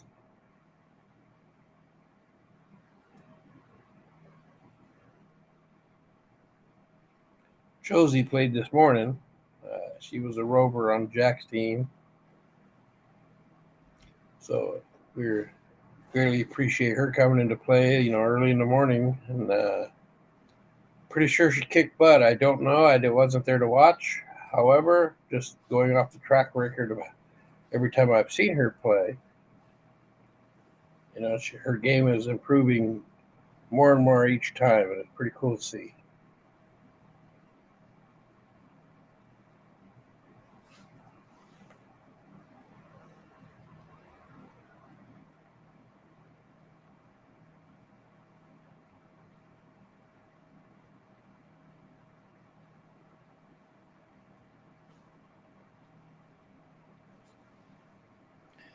Well, Elizabeth, glad you're tuning in from way over yonder. It's pretty awesome. Thanks for tuning in. And your folks are awesome people. I love them both, man. They've always been cool. And like I don't know if you heard my story earlier when in a blind draw tournament I drew your mom before, and she was pretty impressive.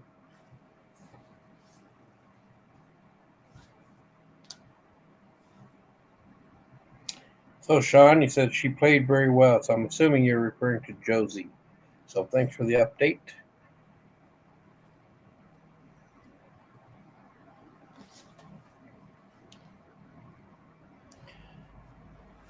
But as you can see, folks, this match is a little bit of a runaway. Ranch Seven is doing what they're supposed to do, and they are punishing Club 48 for their mistakes. Uh, but it's a long way from being over. They're only 3 games away from finishing it, but 3 games, anything can happen. So that's why we play the games. Yes, Yvette, I totally agree. Yay to Josie and all the rovers filling in. Yep, they're greatly appreciated because it's not the funnest thing, but for them to step up and jump in and keep things moving, man, that's a big deal.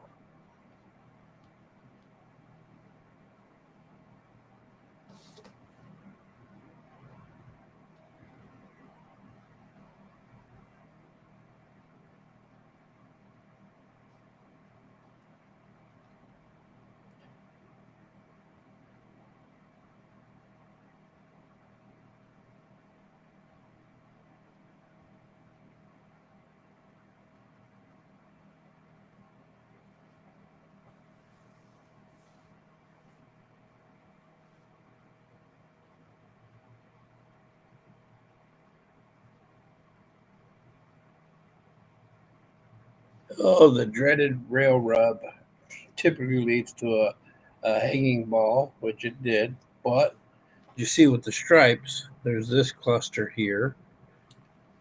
I don't know that they can see this ball. They can definitely see this one.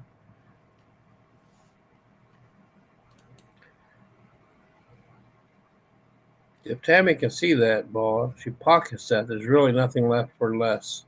So he'll have to come with a shot here. But I'm guessing they can see it. And they sure could. She drilled that center pocket, which is pretty awesome. Tammy's actually come a long ways too from her first time just a few short years ago.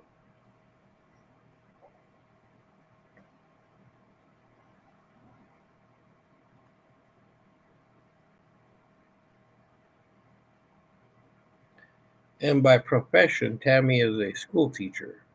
I believe math is one of her subjects she teaches. Um, but she's educating the youth, our next generation. So thanks Tammy for that. I'm pretty sure she's good at it. Her head's in the right place, her heart's in the right place, and she passes that on. Celeste just decided to open that up, and unfortunately, these two balls over here on the rail both laying neutral, and so it's going to be a difficult out for them. But Sid's at the table now with a great shot on the 6. Doesn't have to do much. The 4 ball sitting in the pocket for Sandra if she wants to go that route. Might even be better to shoot the 7 in the side right now. From what I can tell, it doesn't look awfully difficult. So maybe about a half pocket aim.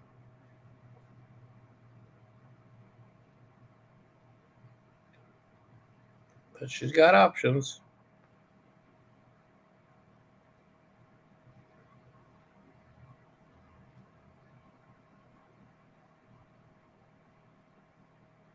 Nicely done. Great speed.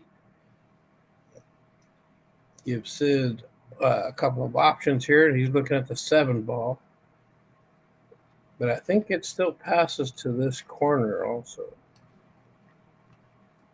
So now he's shooting that at the half pocket, which is good, but you definitely want to pick the cue ball up through here for shape.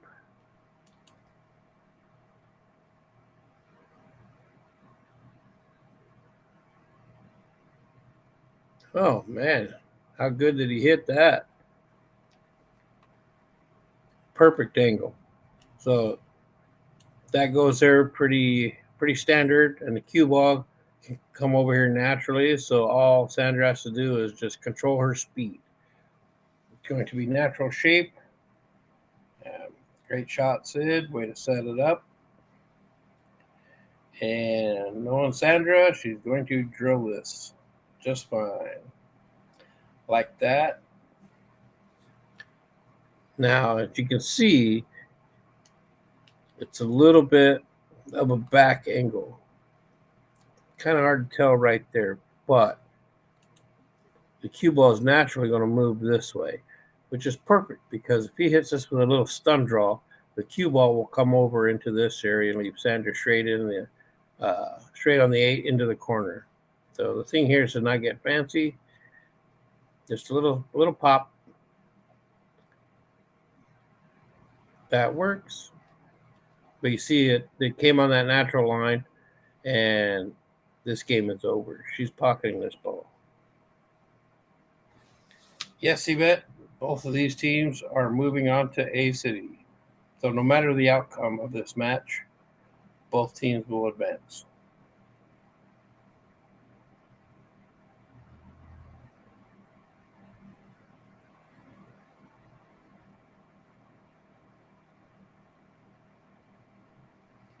Cha-ching!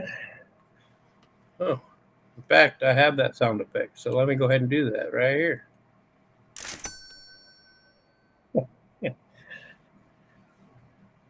But I'll also give her the applause. Woo!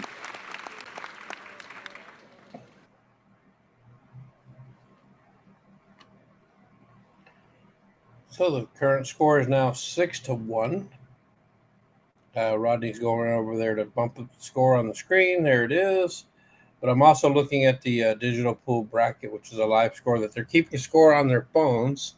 And that one was updated first. So that's why I could announce it.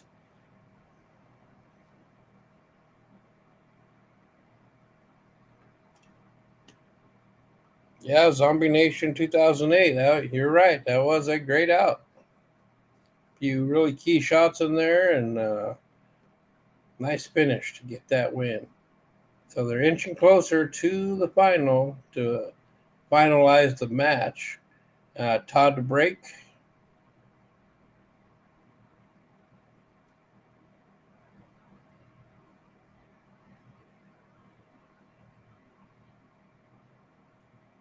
Oh, he hit that pretty solid.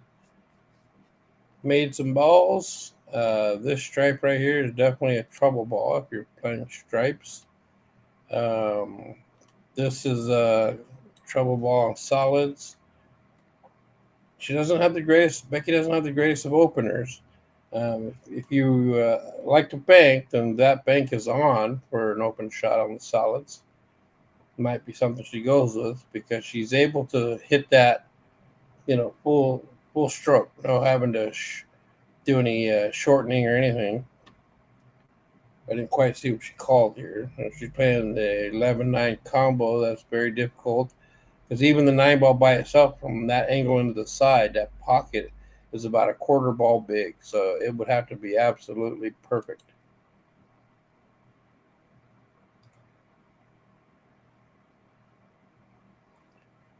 So I think she has since changed it to calling the 10 ball, which is actually a better shot because the percentage of pocketing the combo is higher than the 11-9.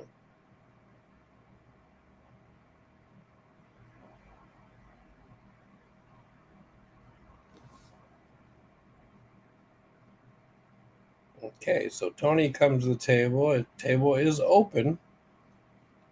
This is a new trouble here for both. The 9 and the 7 are stuck together. And apparently, Tony can see the stripe that was a trouble by itself, but he's going to eliminate that right now. Nicely done. Oh, gave that a little nudge, but did not fix the problem.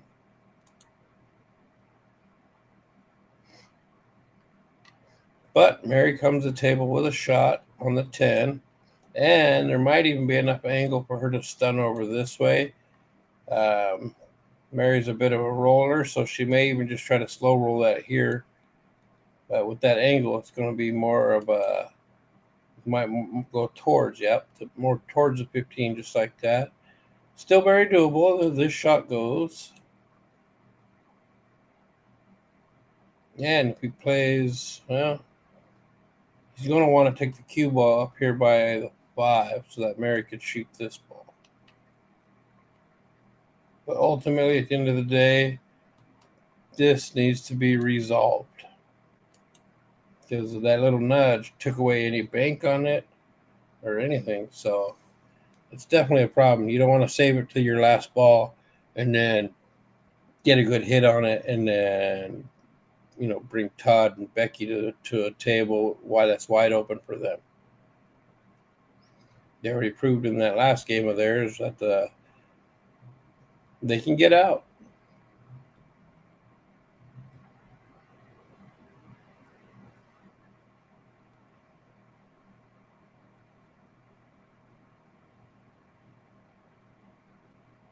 So he opted for the side pocket versus the corner, attempting to break the 9 out.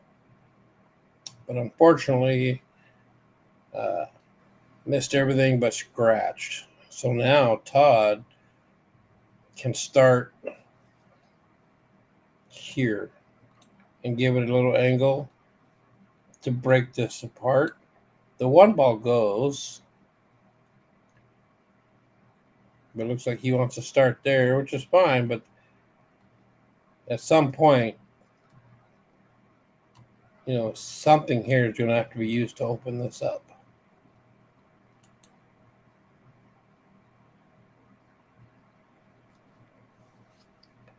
Todd does like to draw, so I don't know if that was an overdraw because now this ball is a problem. It has no home and a potential breakout ball for it, which would be this 5. Becky's getting ready to shoot it in the side pocket.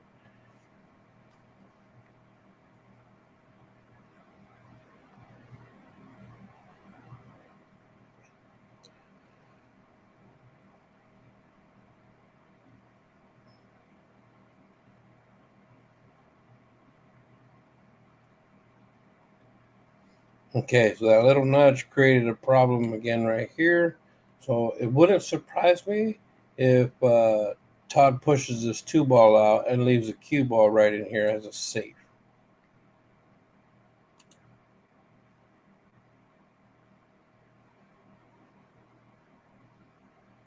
Okay, basically what he attempted, but a little more angle than what I could see, and so that allowed the cue ball to get away. But as you can see, it's still in a position that does not give Stripe's a great shot.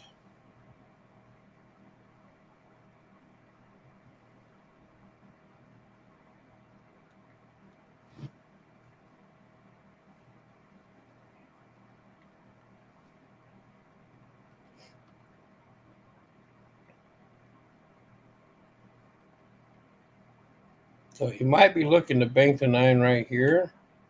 No, he called it.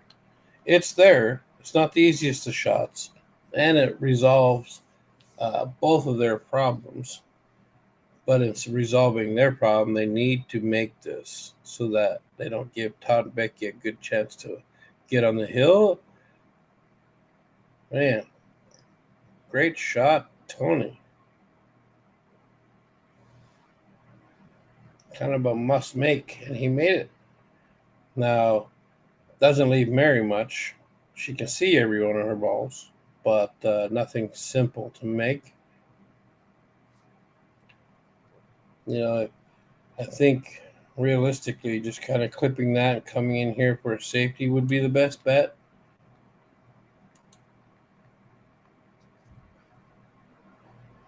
But it's easy to see shots from my desk here versus being at the table, being in the game.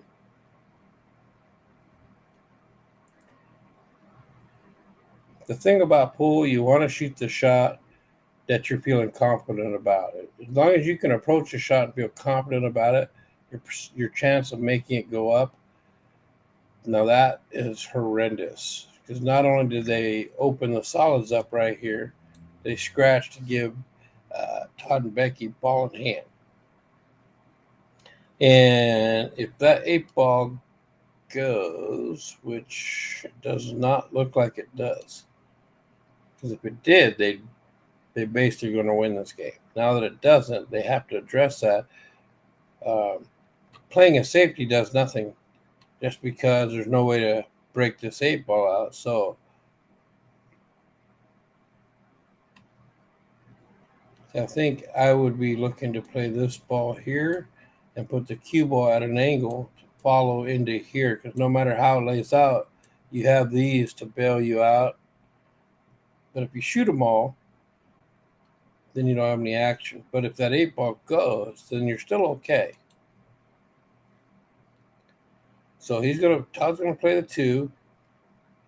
Just kind of stun draw so that it comes out here. Just like that.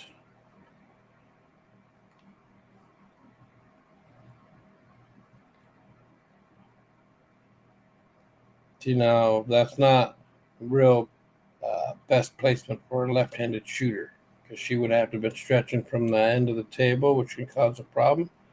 So she's coming with the 6-ball, putting here.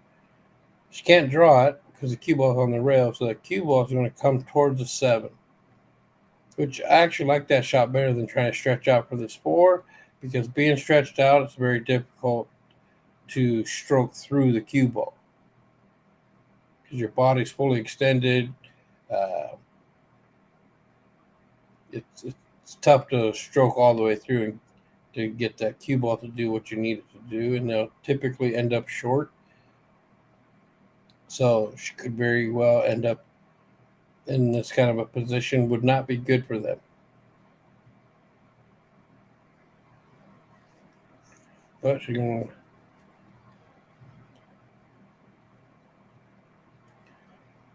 to. Okay, she's going to use a crutch, which when you shoot with a crutch, you don't want to do too much. You want to keep it as simple and basic as possible. Just pocket your ball. But she doesn't want to be just over here either. So we'll see what she does here. She may go forward into the rail and back out.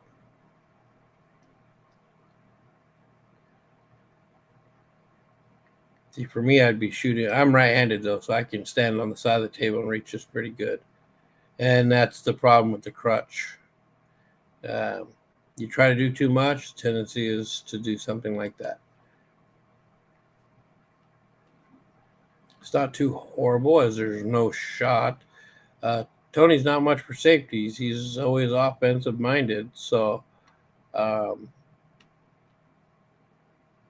The downside is, in this particular situation, there's not much for offense and potentially a lot for failure. So if he's trying to play this bank, it's possible, but it'll be very, very low percentage. The shot here would be to bank this ball out and take the cue ball right in here. That way the 8 blocks this ball blocks this ball, and then they would be kicking or jumping.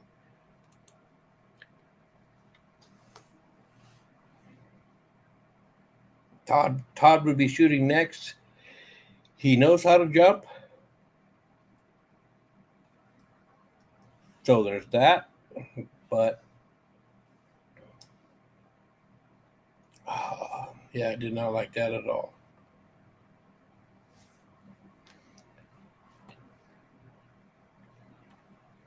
So now with ball in hand, they're able to fix that 8-ball problem.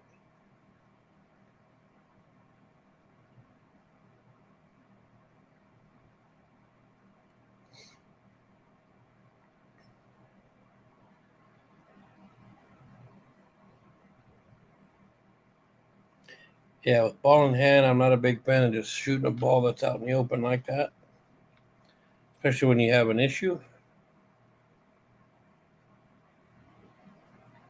I think I would play the 4 there and put the angle so the cue ball could roll forward and bump this 8 down into here. So now it goes, and by doing so, that cue ball would be in an area where you would have a shot on the 7 ball, something like that. Because if that 8 does not pass, which it doesn't look like it does, it's something you have to address.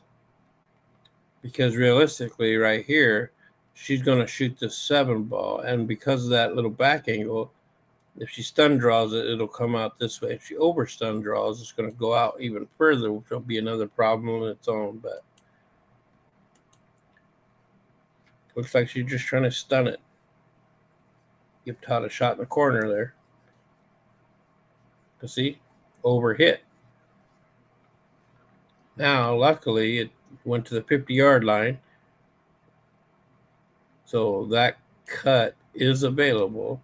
And because it's such a thin cut, he may, I can't tell if he can clip that 8 ball or not. But if you look at the tangent line, so where the cue ball hits, well, that scratches on.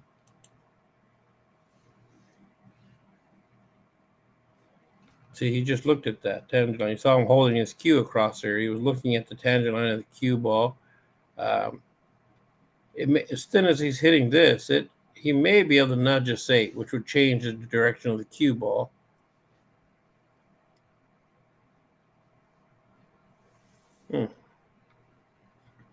Well, they wouldn't have had a great shot, but they would have had a shot.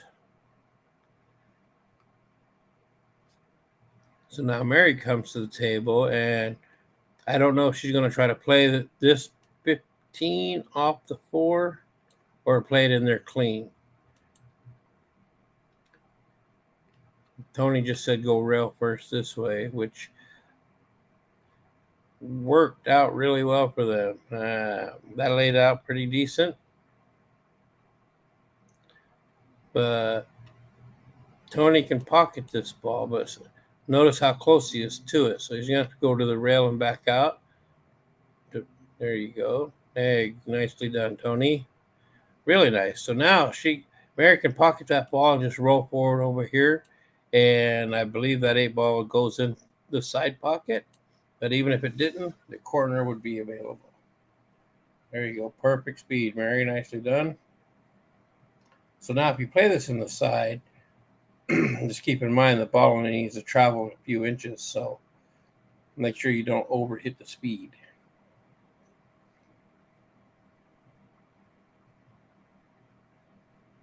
Perfect. Great job. Nicely done. Give themselves some more life. Thanks, Rodney, for updating the tablet. It is 6-2.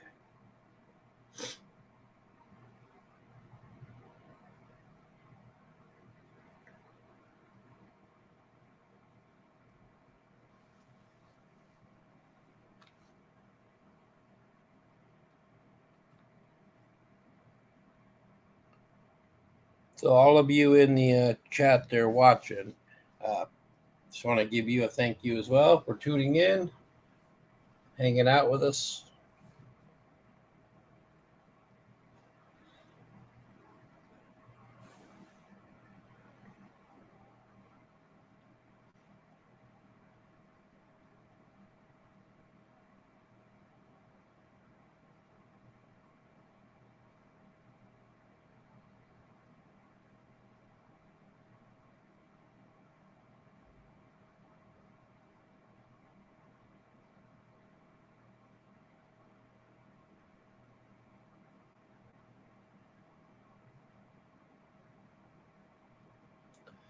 Well, I'm looking into the cameras here, pointing to the bar, and it looks like Kelly and Chelsea are here.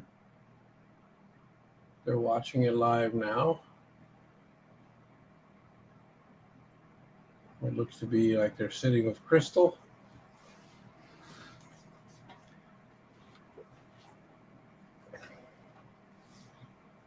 Hey, nice shot there, Rodney.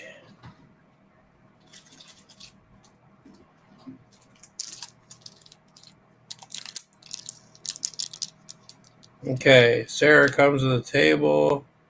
I think they're stripes, if I'm not mistaken. So she will be playing a combo of the 12 and 11 ball.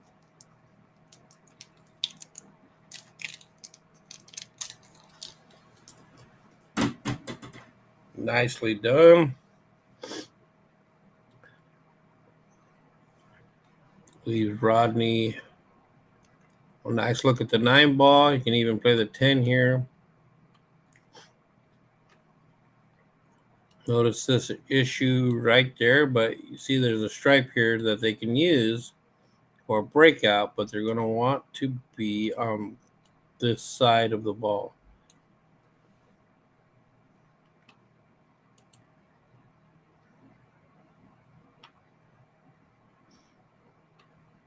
So this shot here, if you go forward, it's going to play off the 3. The cue ball will come off the 3 like this.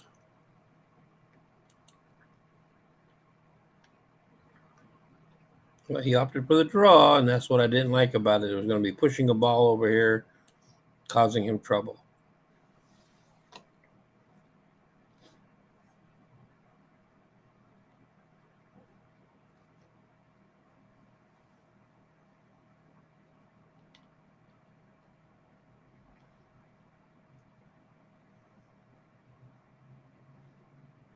Yeah, so Zombie Nation is Tank. What's up, buddy? Glad to have you watching with us.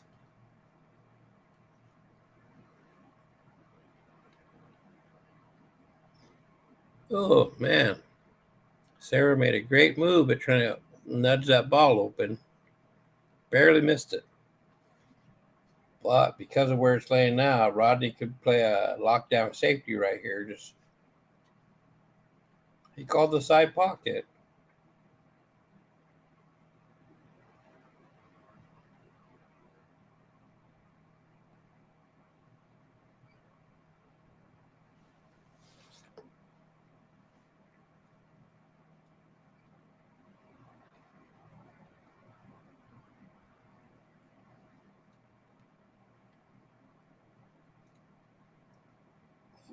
Or maybe he called the corner. But he played the carom. But in doing so, I mean, he could get away with it because this problem right here. So he's not leaving them, the easiest of tables.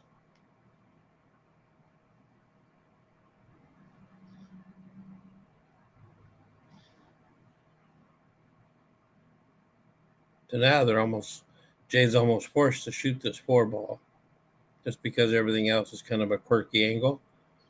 So he can play this here and come to the rail and right out into here for the 7 this way, which is basically what he did.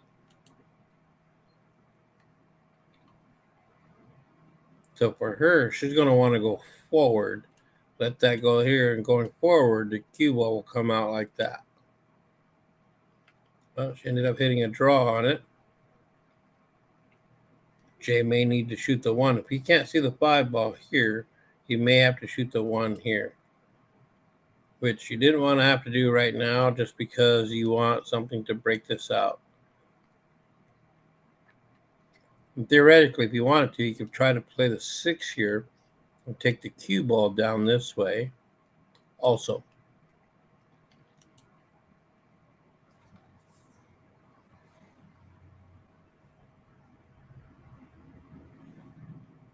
But you're getting down to the last few balls, so you're going to have to make a move sooner or later.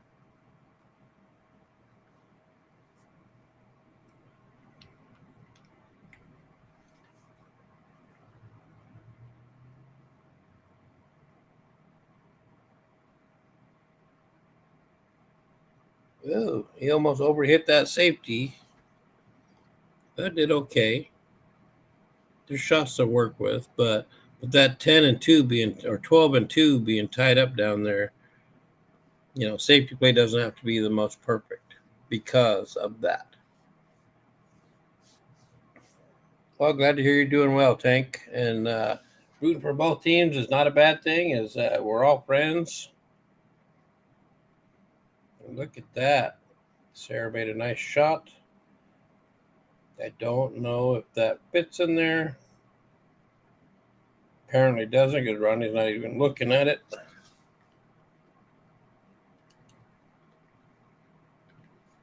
He's going to double check. The 15 doesn't bank. The 8 ball is blocking that. So, and it doesn't cut into the side. So basically, you're playing safe.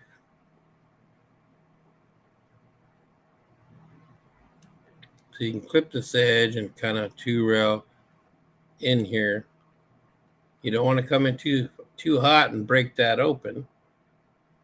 It's nice and easy. That way, even if you don't get there, it's still okay. But you're trying to roll it up inside there and give them no shot. But if you were to get short and not get there, even if they have a shot, they still have to deal with that miss.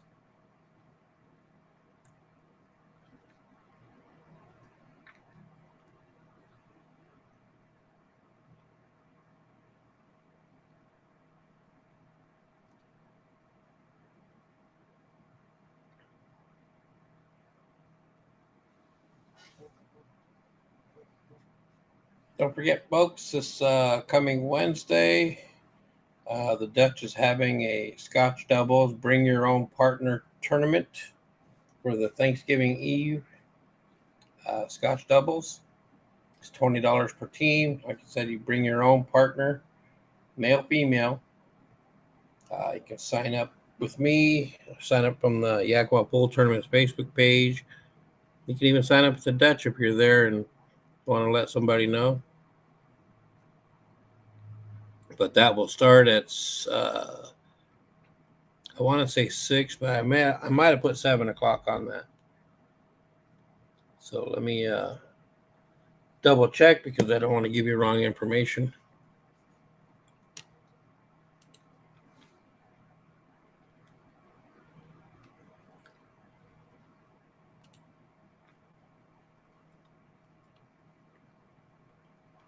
Just give me 1 second here. Going to the Yakima Pool Tournament's Facebook page. Okay, so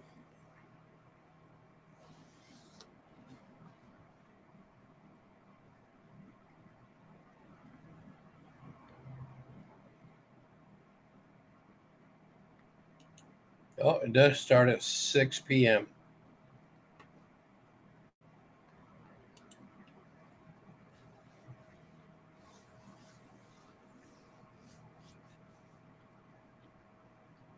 Got a handful of teams signed up already, so it's a definite go. But if you're interested in playing,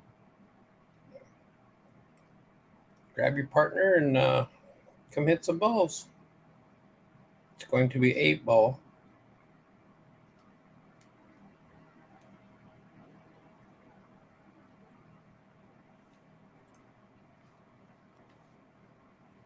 So this problem is getting bigger and bigger. That's a great shot. Left Jay to be straight in on the 6, which means Esther's going to be hitting into the 2 ball to try to do something.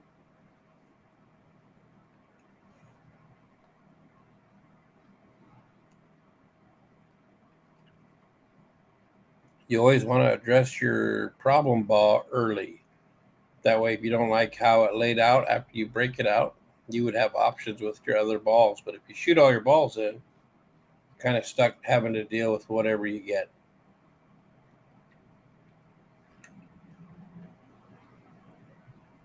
And Jay was aware of that and decided to make it their problem.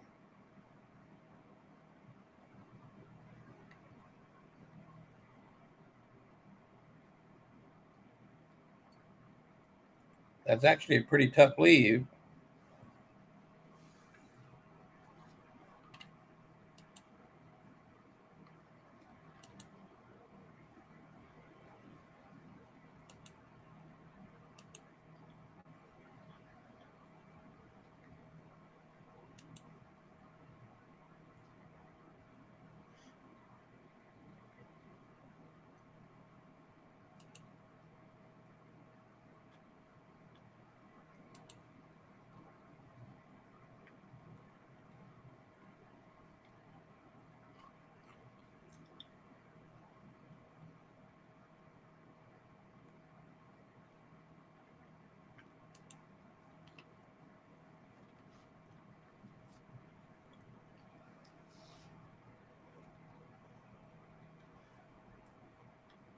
So not a terrible outcome.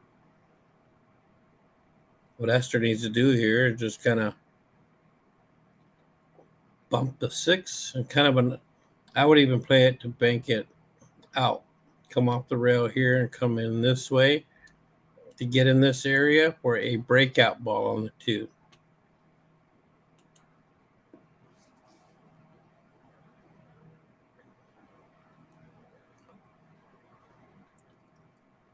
So basically, she hit that, surrendering her turn, knowing that she wasn't trying to make it. But in doing so, you still want to be strategic and keep things in your favor. And that's why, like I said, you can bank that ball down to the bottom to have a breakout ball. The 6 ball being on this end of the table does nothing for them. Whew, oh my goodness. How good a shot was that? Way to go, Sarah. Nicely done.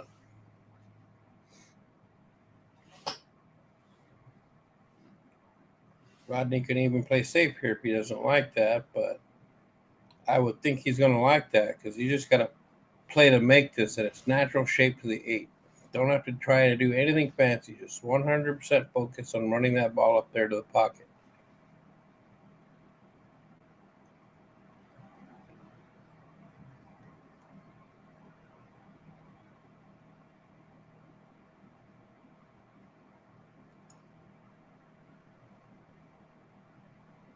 Well, you might have got a little lucky here.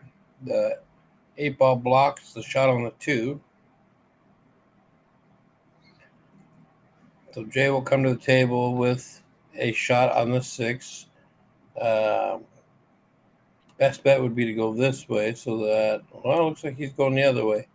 But natural to come out like this. Back cutting, the cue ball is going to run 2 rails out.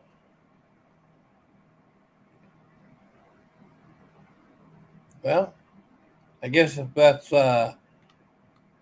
what your plan is, and then that's how you want it to work out. Hit that 8 ball to stop your cue.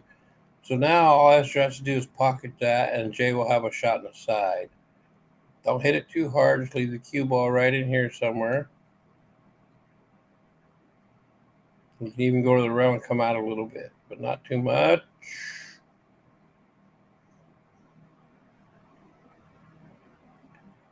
Hit that way harder than need be.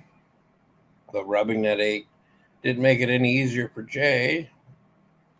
Now, if he were to hit this hard, the cue ball will come out wide and scratch, but because he won't hit it hard, it's going to hit that 15. Oh. Great try, but they left Sarah a pretty natural bank, and Rodney's pretty decent at banking, so he's going to aim that out for her. And they'll have natural shape on the 8 if they pocket this.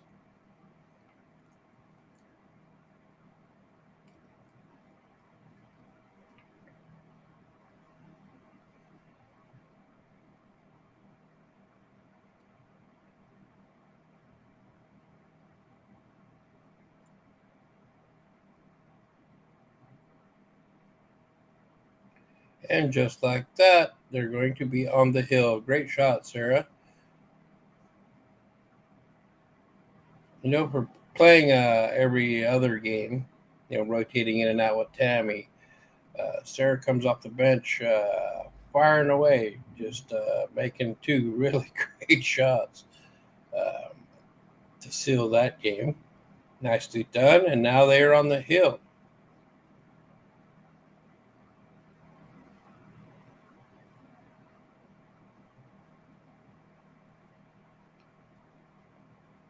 So Ranch 7, they have the hot seat. So if they win this game and get to 8, this match is over, and they will be the 2025 B City champions.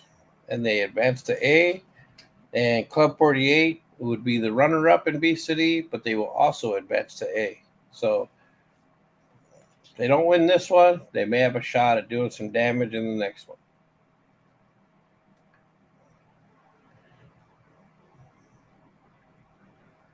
But seeing what I've been seeing in this match, uh, I can understand why Ranch 7 is here in this position.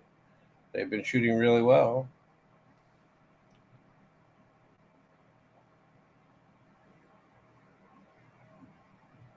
So Becky and Todd. Becky to break against Les and Tammy.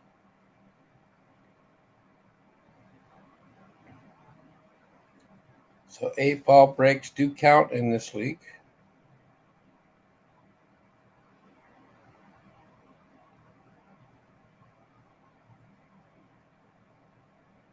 Nice break.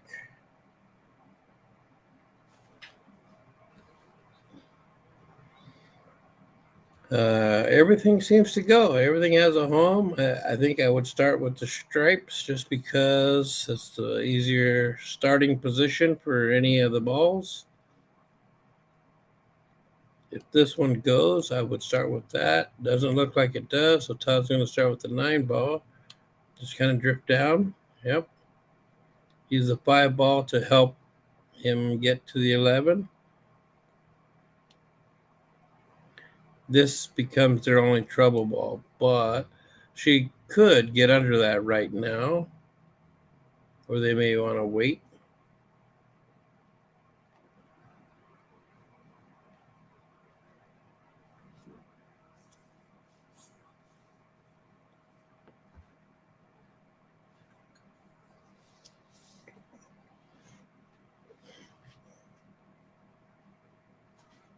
So the Ranch 7 is on the hill in the first race of the finals, and they only have to win 1, while Club 48 has to win 2.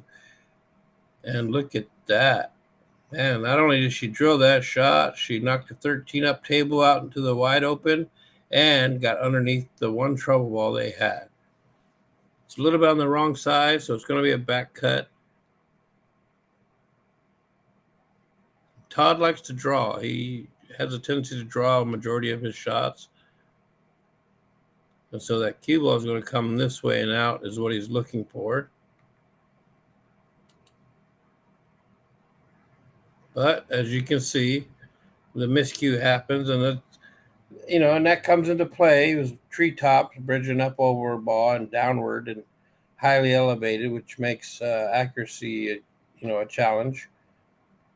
So Tammy has ball in hand. She comes to the table looking at what she wants to do, and as you can see, this is a problem.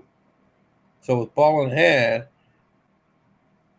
her best bet may be to start with the 3 in this corner. So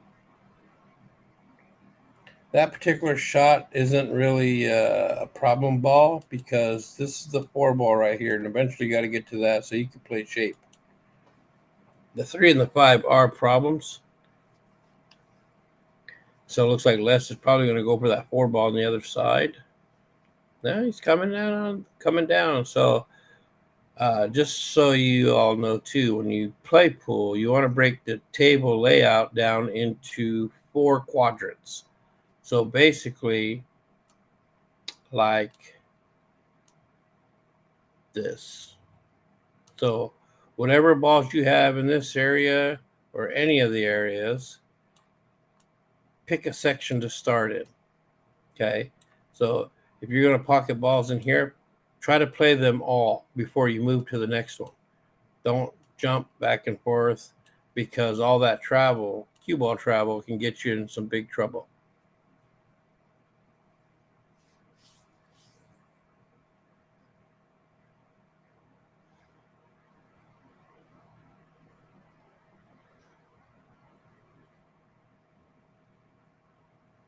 So Becky's at the table. They've got 4 stripes left. She can't see the 13. I think I would be banking this one. That's their trouble ball, and she's on a perfect bank angle here where she wouldn't have to do a whole lot. That was a great shot. Really good shot, actually. So Todd will come to the table. He can play this 13 and drop back kind of into a position it's sitting in right now, which gives Becky an angle to play the ball here down this way and gets the cue ball an angle to get over there for theirs. But he rushed himself pretty good there. But see what I mean? Had he made that, there's the angle, perfect angle to fire that this way and for the cue ball to go through here like this. But none of that matters right this second.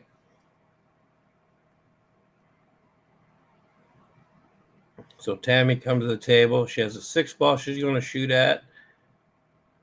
The thing is here, not to get, too speed happy here. Don't crush it.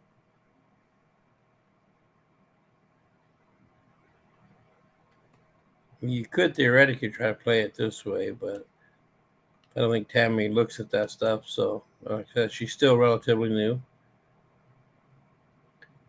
For her, it's about pocketing balls, which she missed the 6, but still got a good hit on the 2.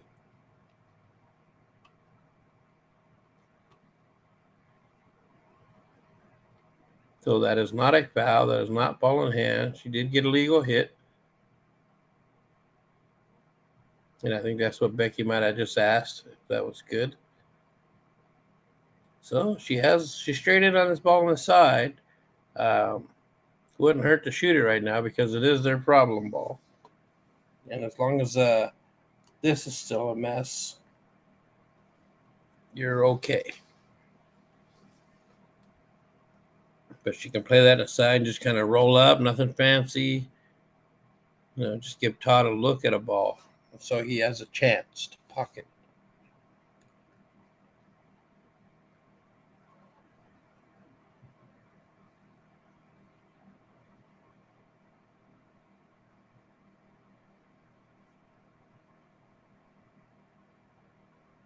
Wow, she hit that really, really well.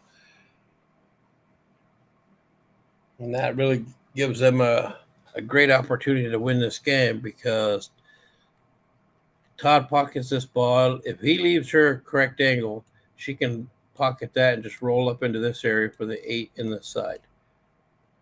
And then that would be the winner.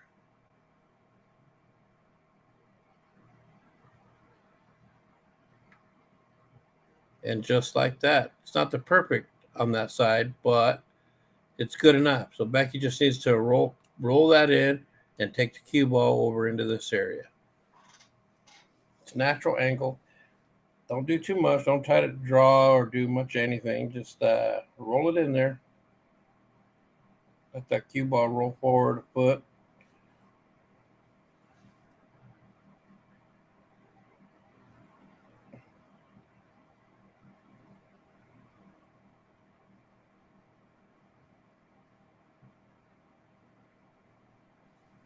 So that was a little firm on speed. So even if that fell in, I don't, Todd would have had a shot, but not an easy shot by any means. But you see their ball stuck in the corner pocket there. So that's going to cause some problems for the solids. And Tammy comes to the table. She's looking at that 4 ball.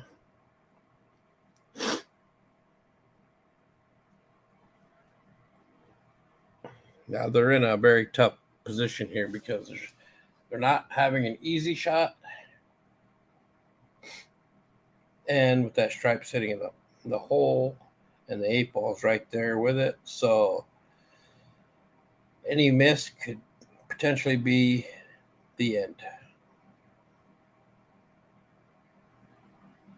Based on how hard she hits that, the scratches in play. And there it is. So pretty certain this is going to be the match winner right here.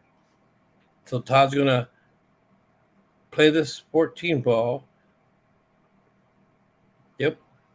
And then he's just going to come off like this and lead Becky straight in to the side.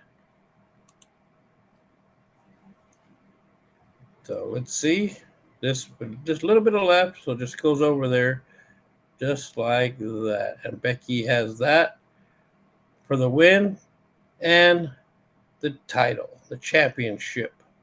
This, ladies and gentlemen, is the 8 ball for the 2025 B-City Mixed Doubles Championship. Here we go. Becky Larash for the win.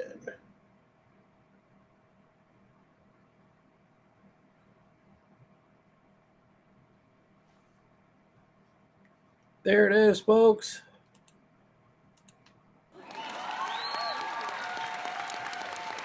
Great job. Good shooting, guys. And give another applause for that one. Excellent job. So congratulations, Ranch 7, Todd, Becky, Sid, Sandra, Rodney, Tammy, Sarah, Blade. Good job. Nice win. We'll see you guys in A-City. And for those of you who tuned in and watched us and chatted in the chat room with me and everything else, thank you for tuning in. Appreciate it as always. And we'll stream some matches in A-City next week. So, good night, everybody. Thank you.